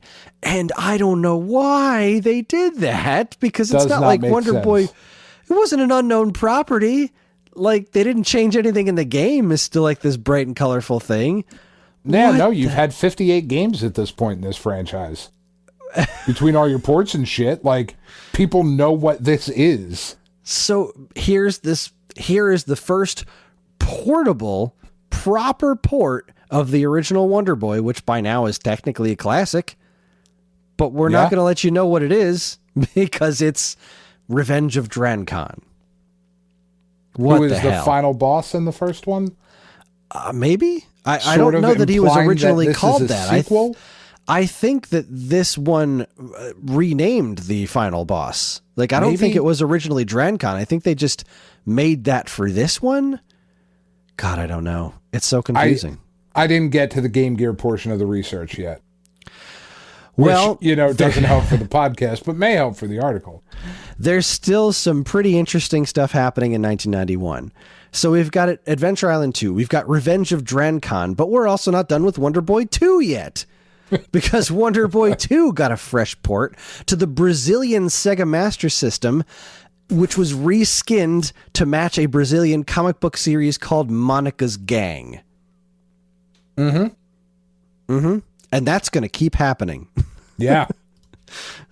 So, it was called As Monica no Castelo no Dragão for the Master System. What I love about you reading foreign words is that there is zero attempt of an accent, no matter what language it's in. It's still just white guy, and it makes me happy every single time. Because that's the most authentic way for me to read it. I don't have an accent, so if I'm going to butcher it, I'm going to do it. I'm going to make sure as obvious as possible that, no, I don't speak this language. I am... this is just me reading it. Your Spanish and your Japanese sound exactly the same. They sure do. Meanwhile, we're not continuing the Wonder Boy 2-ish trend. Remember that sequel, Sayuki World, to Wonder Boy and Monsterland? Well, that actually got ported to the American NES as the game Wampum. Which is, just fuck you, first of all. I don't care that it was 1991. You should have known better. Like, that game is... God damn it. It's all Native American themed.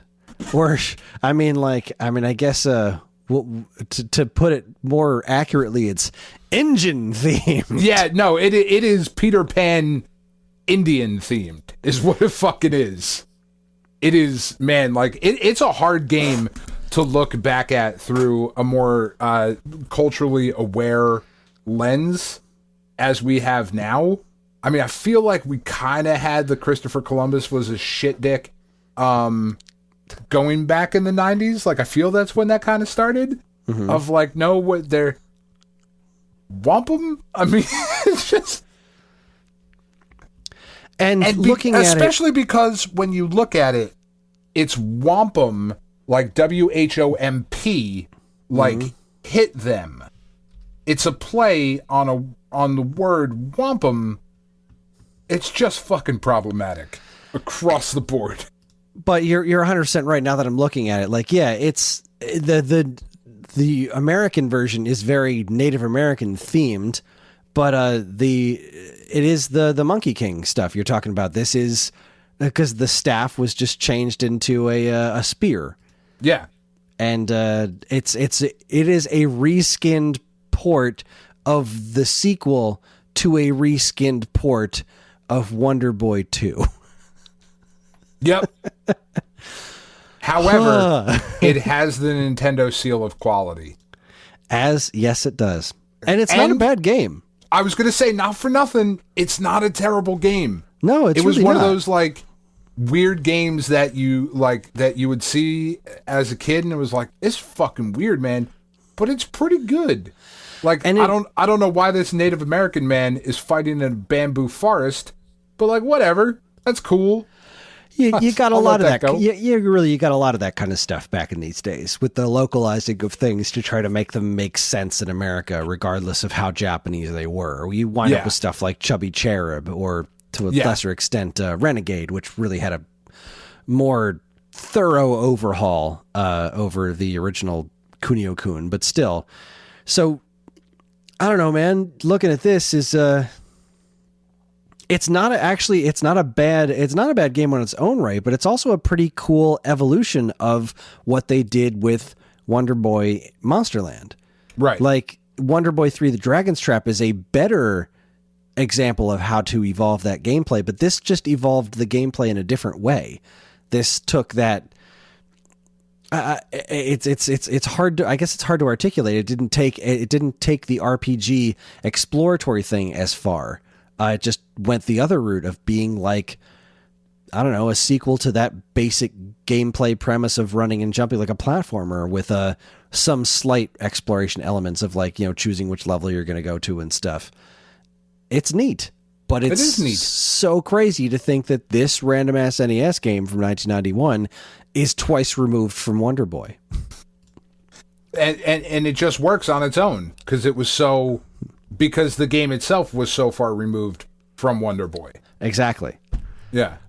But we are not done with 1991 yet, because also in 1991, Wonder Boy 4, a.k.a. Wonder Boy 3, a.k.a. The Dragon's Trap, got ported to the TurboGrafx 16 as Dragon's Curse. Not Dragon's Trap. Not Dragon's Trap, Dragon's Curse. But if you thought that was weird, that same game, the TurboGrafx 16 port of Wonder Boy 3 The Dragon's Trap for Sega Master System, was also ported to the PC Engine in Japan as Adventure Island.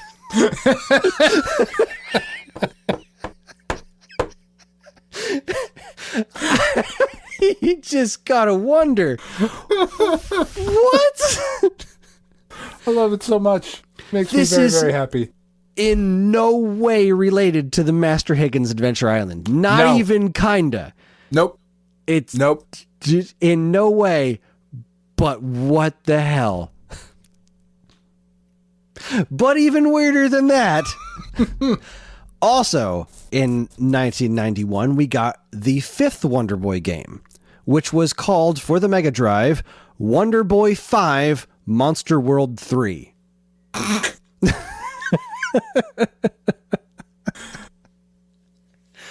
When we haven't even at this point, we've had the games, which is why Wonder Boy 3 The Dragon's Trap becomes canonically Wonder Boy 4, but this being Monster World 3, we haven't had a Monster World 1 yet.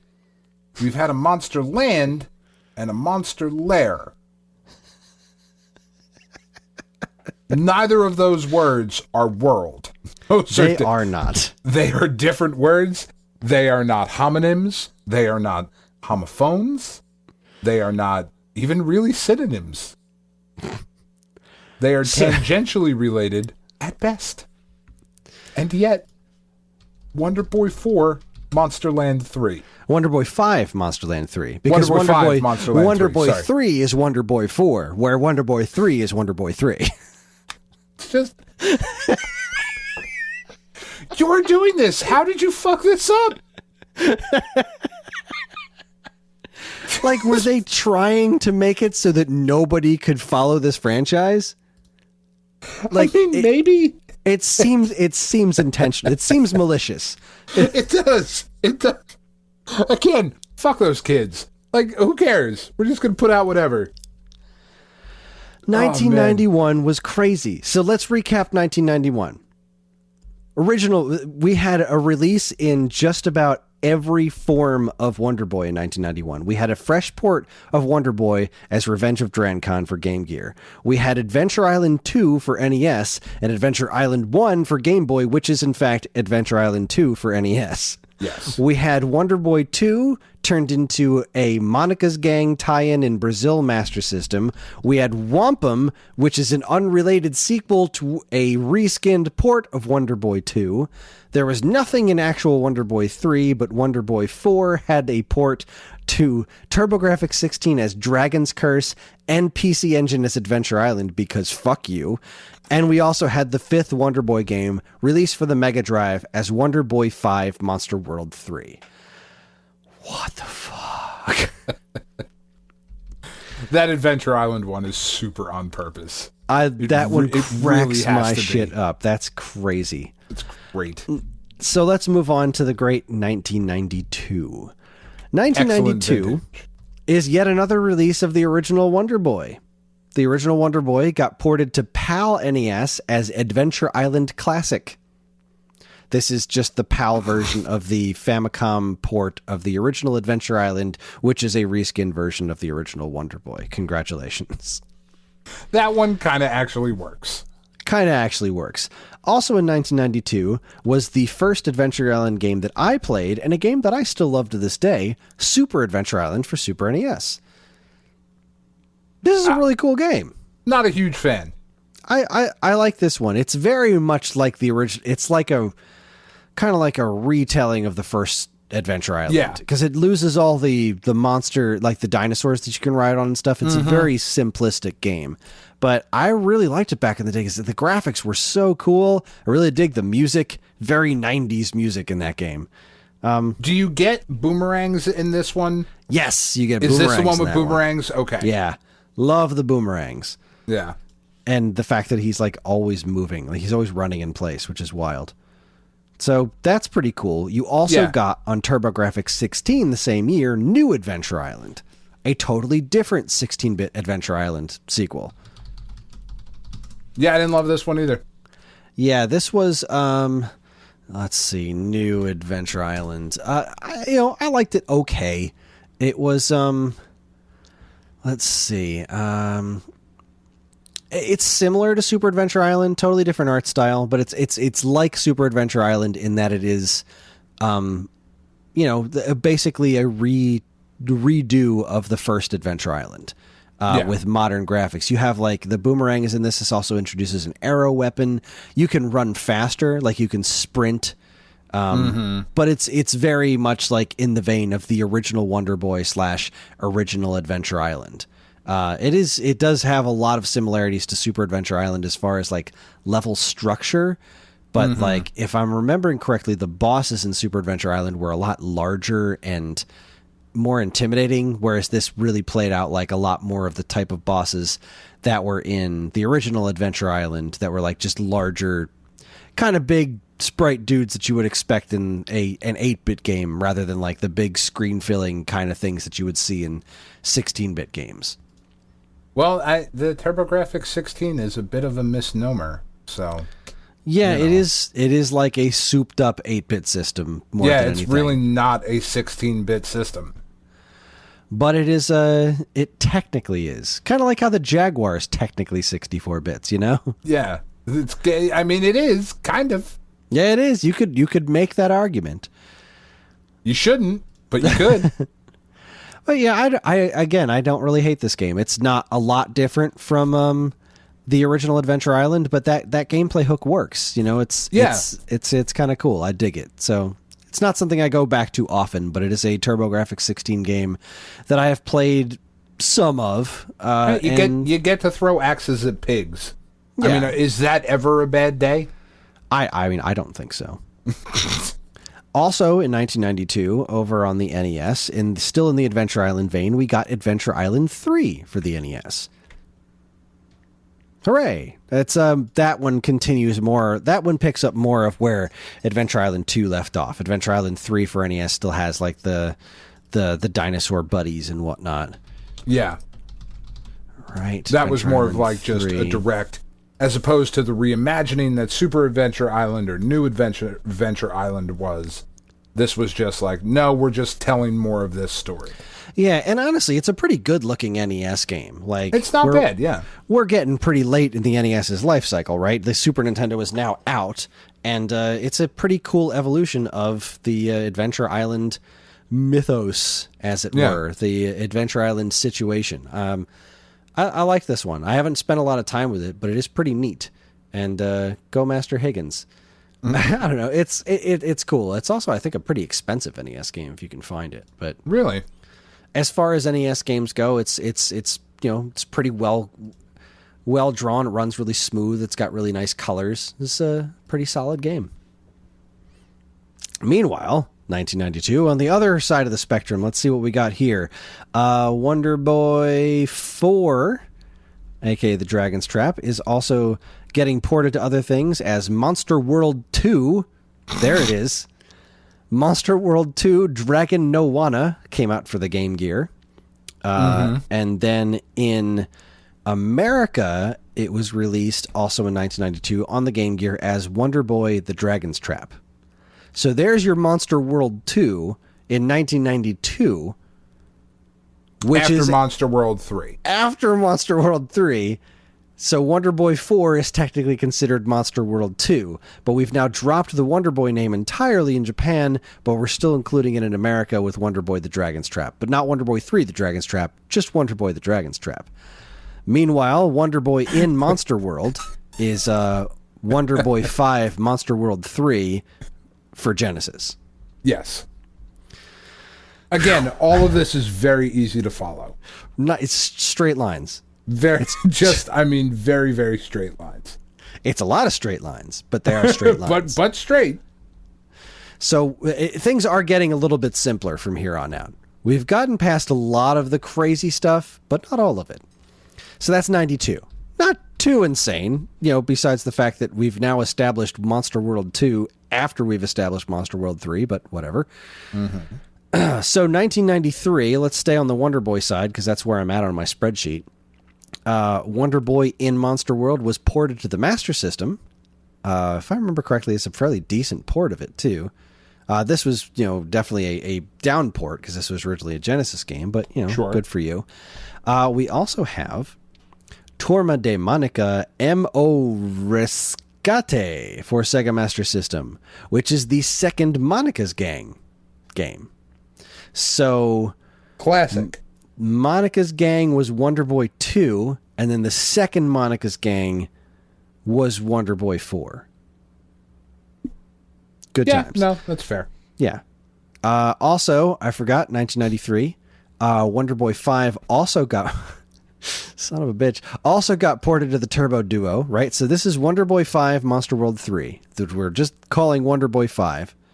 Was then ported, it was released in 91, then 92 got one Wonder Boy in Monster World for Genesis, and 93 saw the same game for Master System, but 93 also saw a port of that same game to the Turbo Duo with an entirely new cast of characters unrelated to any other reskinning jobs we've had before, called the Dynastic Hero.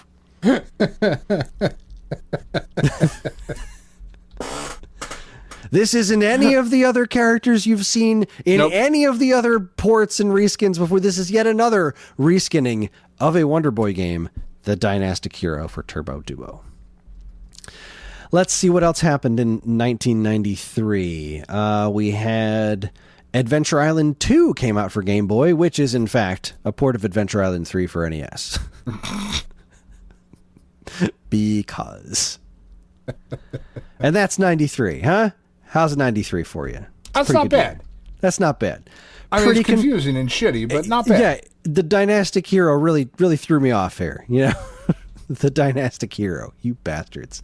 So let's move on to 1994, where we got Adventure Island 4 for the Famicom, which was only released on the Famicom. And this game introduced more exploratory elements, which is kind of interesting considering that those exploratory elements were what set Wonder Boy apart from Adventure Island in the first place. Now we're starting to see those same adventure elements seep into the Adventure Island game, except way later. Yeah. But even more so than that, in 1994, same year, you had Super Adventure Island 2 for the Super NES, which is full-on adventure. Super Adventure Island 2 is actually a really great game. It's very reminiscent of Zelda 2. Great soundtrack and really good graphics. And it's full on, like, it's very similar to something like Wonder Boy the Dragon's Trap or Zelda 2. It's got a map screen. You float around as Master Higgins. You get armor and swords, just like in Wonder Boy 2. It's a really cool game. See, I feel like this is the one that I would have liked, but I didn't play it because it was like, I don't want to do that anymore. It was also not extremely easy to come by. Like, it wasn't a big release. Right. And that's probably one of the reasons it's one of the more expensive Super Nintendo games to this day. That was Is Super this Adventure Island on the Nintendo Online service? No, it is not. Were there rumors about this? I don't know. I don't remember. It did come to the Wii U Virtual Console, I think. Okay. It came to Wii or Wii U Virtual Console. Super Adventure Island 2 for Super NES is, wow, both the PAL and Super NES versions are worth a decent chunk of change. Complete Super Adventure Island 2 PAL is like $277, and Super Adventure Island 2 on Super NES is about $203, whereas the Super Famicom version is dirt cheap. It's like $20. Sure. So, you know, good times. But yeah, I love that game. Let's see what else happened in 1994. 1994 saw Wonder Boy 5 got another port to the Mega Drive. Oh, that's it. This is the next Monica's Gang game. 1994 for the Mega Drive, Turma de Monica na Terra dos Monstros. So there you go. And that's the last of the Monica's Gang Wonder Boy games. Was Wonder Boy 5 the one with the girl? No, that was also released in 1994. That's okay. Monster World 4 for the Mega Drive. Right. That's our okay. last official Wonder Boy tie-in for quite some time, actually. So Monster World 4, we've now dropped Wonder Boy entirely, and all its releases was just released as Monster World 4, I believe, and that hit the Mega Drive, and that starred a girl named Asha, I think. Yes, Asha, Elsha, something like that. But it is definitively the official sequel to Wonder Boy 5. Monster World 3 is just called Monster World 4. We've now lost Wonder Boy in its entirety. And that wraps things up until 2005. That's pretty solid gap. 2005 was the first time the actual Wonder Boy franchise showed up again. And that was in a mobile port of Wonder Boy Monsterland, which we call Wonder Boy 2. Can you guess what it was called? Monica's Adventure Island. Super Adventure Island.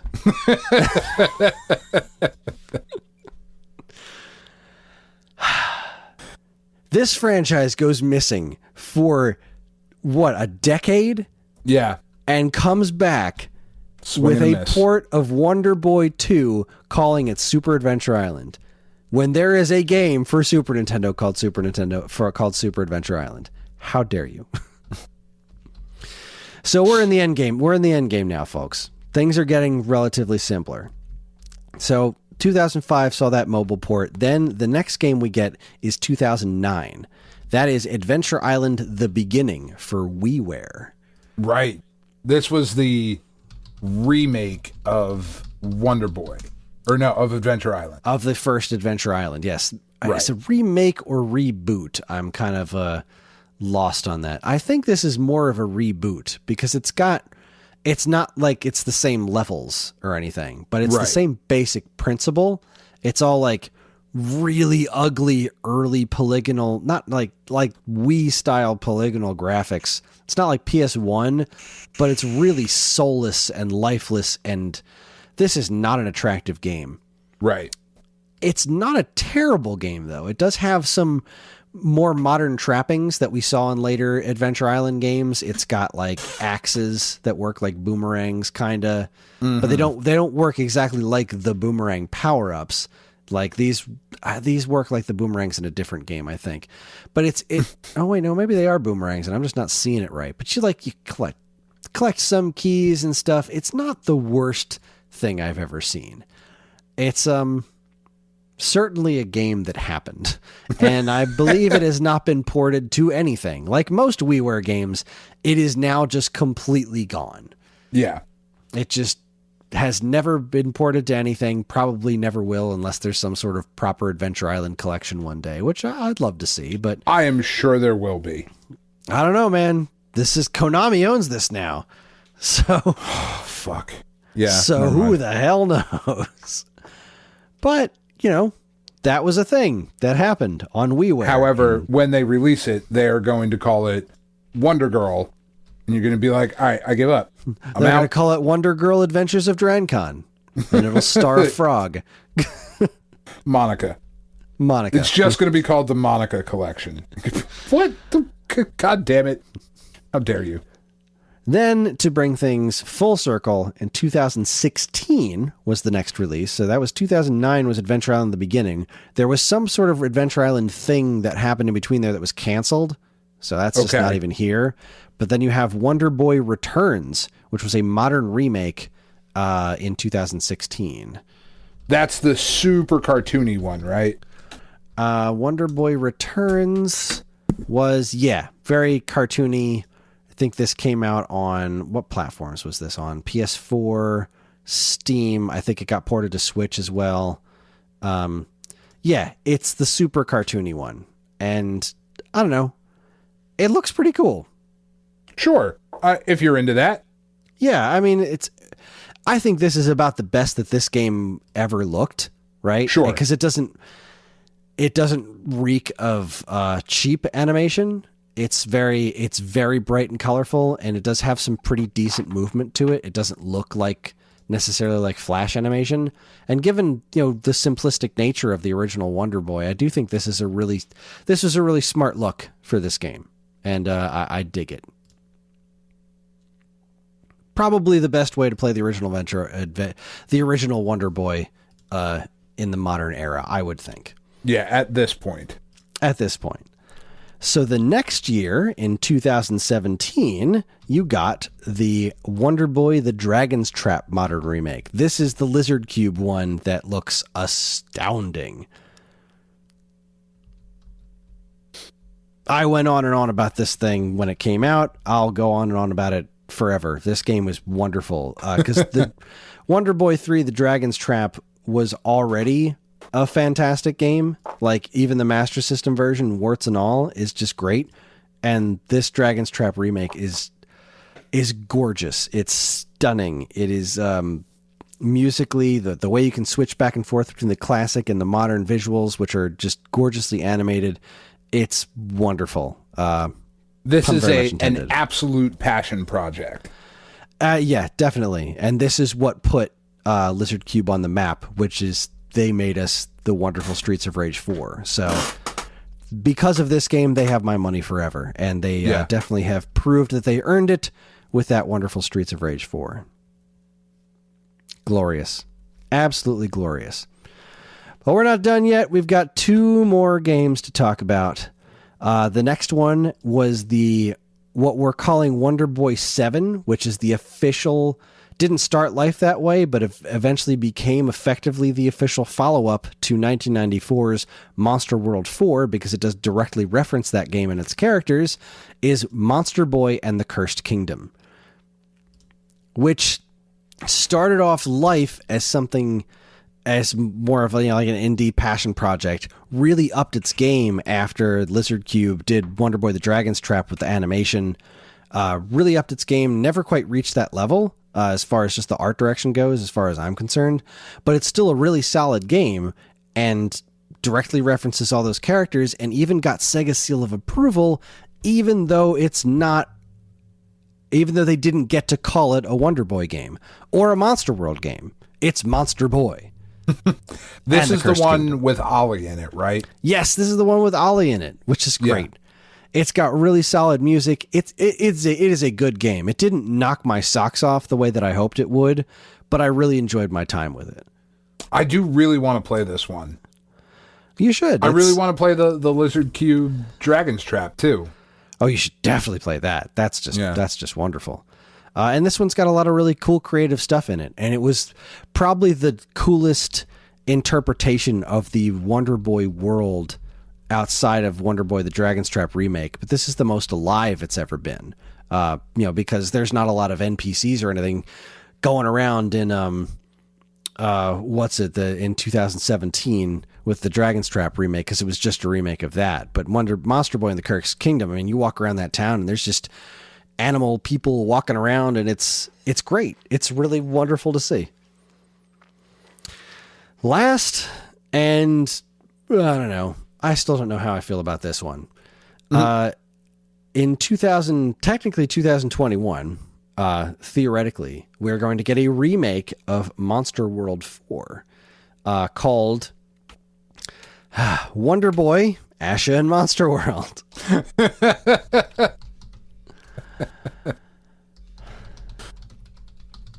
I just don't even know. I'm not crazy about the way this looks at all. It looks like a weird, like PlayStation 2 RPG. Yeah, it definitely doesn't. It's taking. It reminds me of the WiiWare Adventure Island game. Right. It's obviously more modern. It's cell shaded, but it's still doing the polygonal thing. The animation is pretty stiff. When you put this next to Wonder Boy the Dragon's Trap, or even when you put it against the Genesis one, there's so much less personality in this.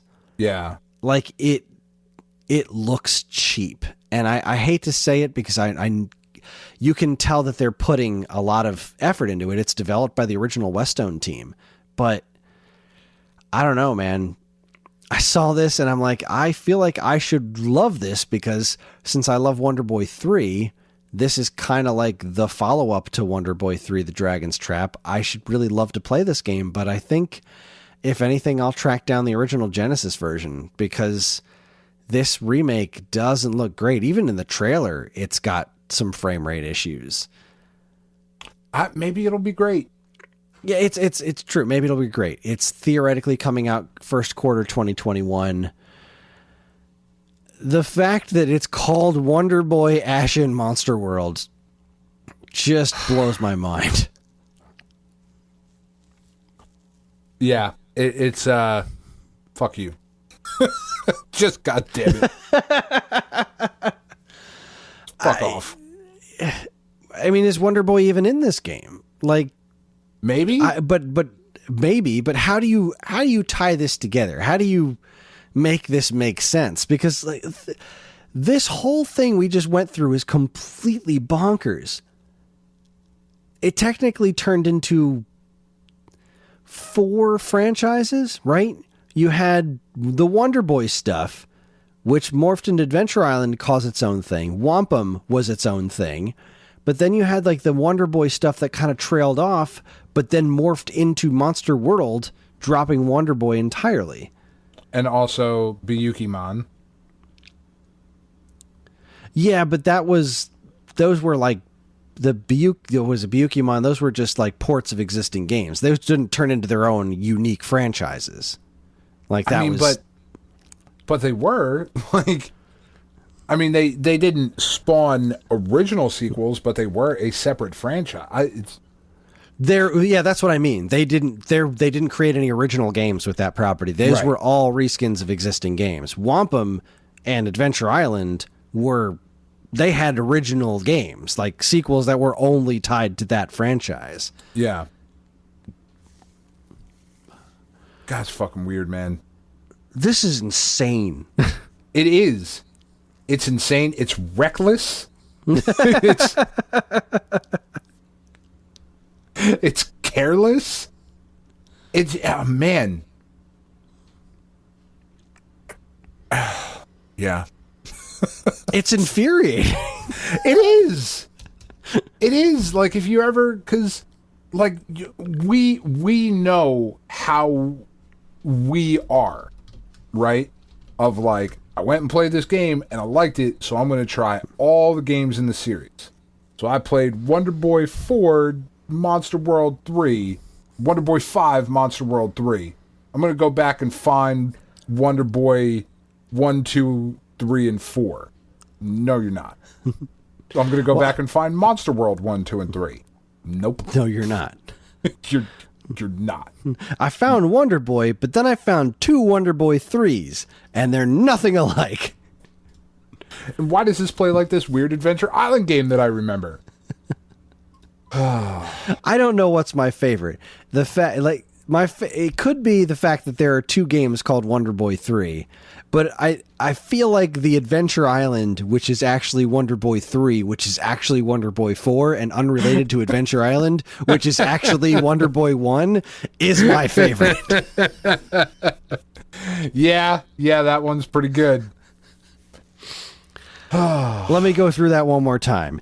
Adventure Island for the PC Engine is actually Dragon's Curse for the TurboGrafx 16, which is actually Wonder Boy 3, The Dragon's Trap, which is not actually Wonder Boy 3 because it's Wonder Boy 4, but it is also not Adventure Island, which is also not Wonder Boy.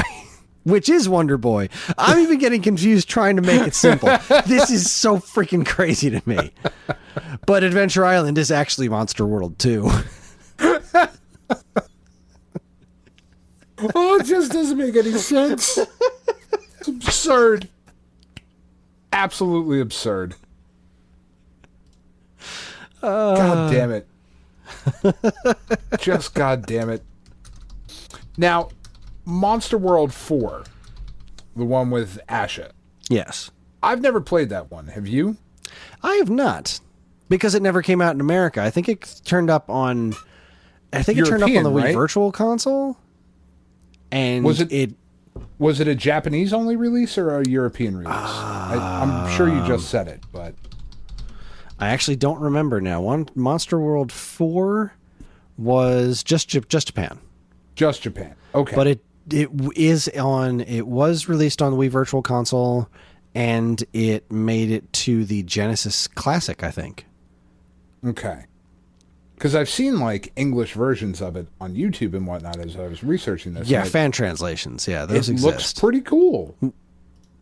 An English language version was released in North America and Europe for Virtual Console in 2012, and then showed up on Xbox Live Arcade and PlayStation Network as well.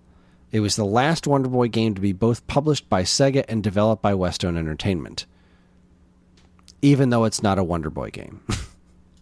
Until this current Wonder Boy... Until the remake calls Asha it Wonder Boy. In Monster World, which is developed by Westone, not published by Sega. Correct. That was exhausting. But we did and we never have to do it again. And that's really the shame of it too, because there are some really good games within all of this kerfuffle. Yeah, there's a lot of good stuff here. It's just hard to piece together in any sort of reasonable way.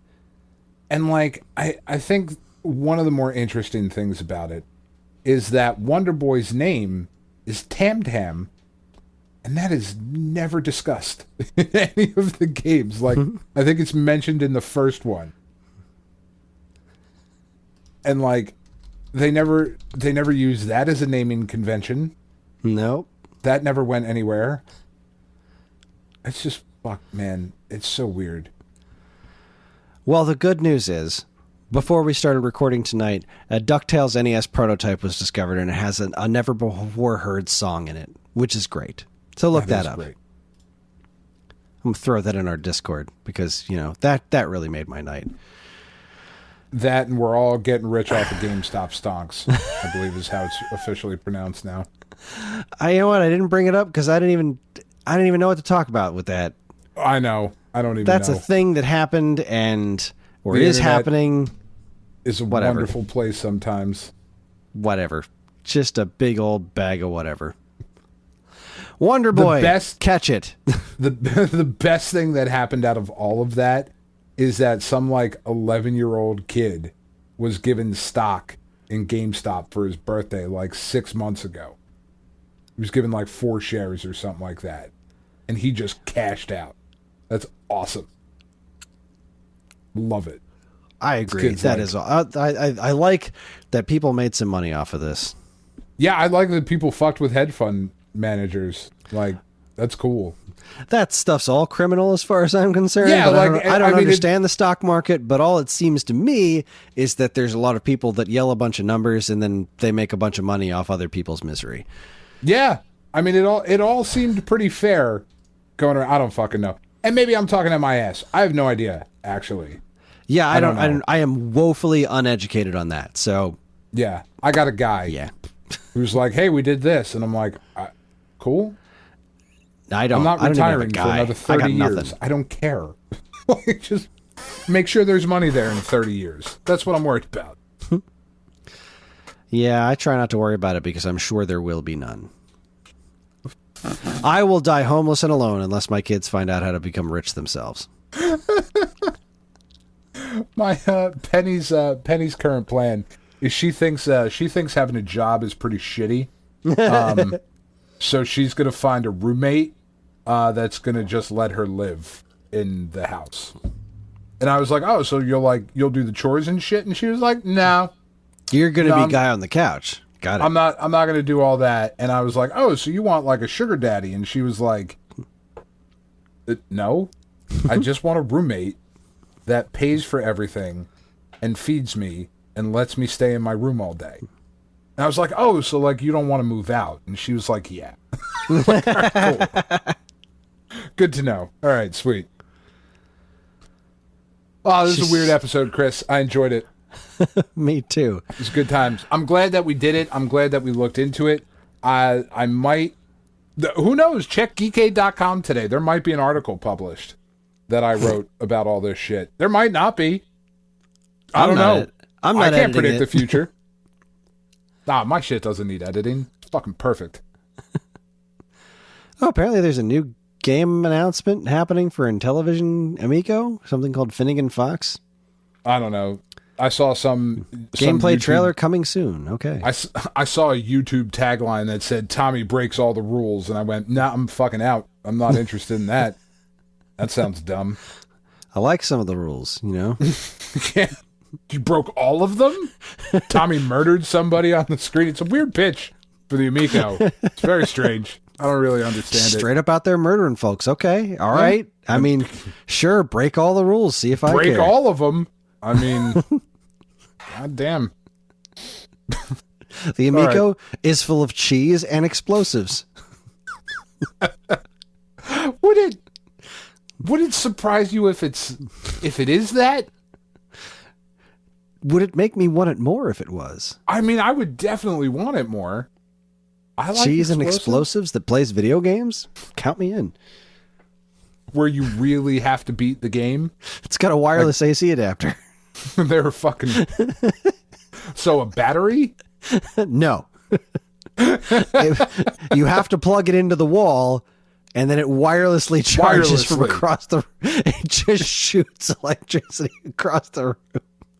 You got to plug it in wirelessly. I don't understand why you can't figure that out.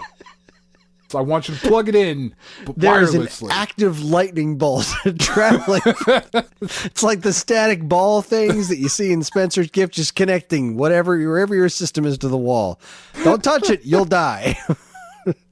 But you can play skiing, so that's fuck. Breaks all the rules.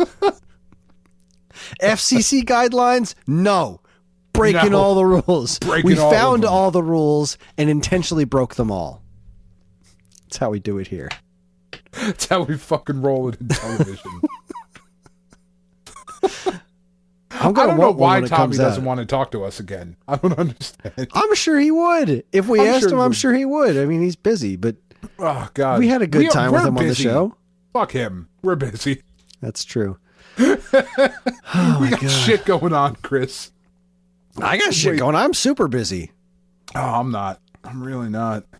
I'm not even close to caught up on all the work I should be doing. Oh.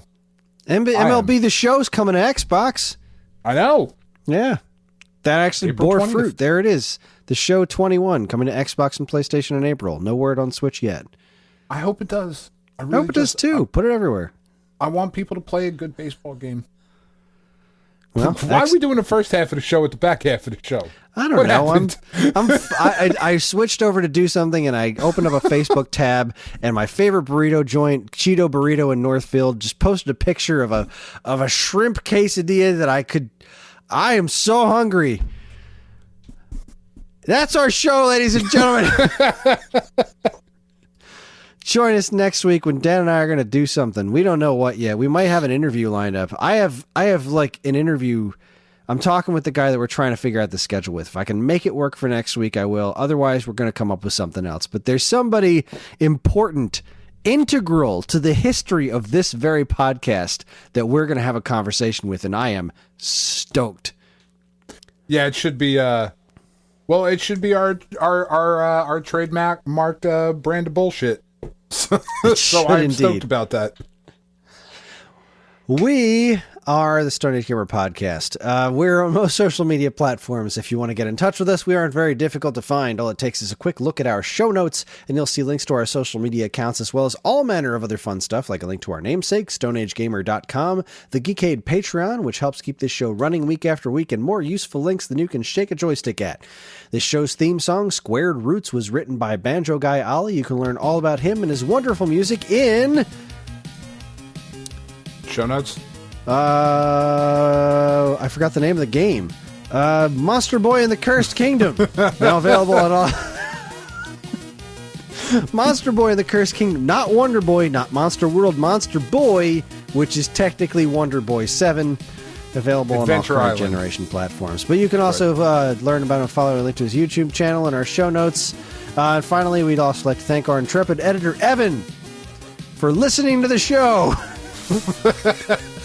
We had a little bit of a mishap last week. I love Evan with every fiber of my goddamn being. I will hug that man to death given the option. But he also, sometimes mistakes happen. Things fall through the cracks. And if you heard a giant, long political rant from me and Dan last week and we somehow offended you, I'm sorry. That was in there? I don't even remember what we said. What did we say? It was Tiff ran into the room and said some stuff and flashed you, I think. Oh, when she took her boobs out. Yeah. Good times. Yeah, it was great. Anyway, Evan, I didn't take it. There was nothing to cut out this week, Evan. We love you. And he makes this show listenable for all you folks. And we'd like to thank all you folks for listening in the first place. And that is going to be it from this insane episode. On behalf of Dan, Wonder Boy, and myself, keep playing games. Not Master Higgins, though. Fuck that guy. He doesn't listen to this show. He doesn't. He's a prick. He wears a grass skirt. I don't think he knows how to work technology.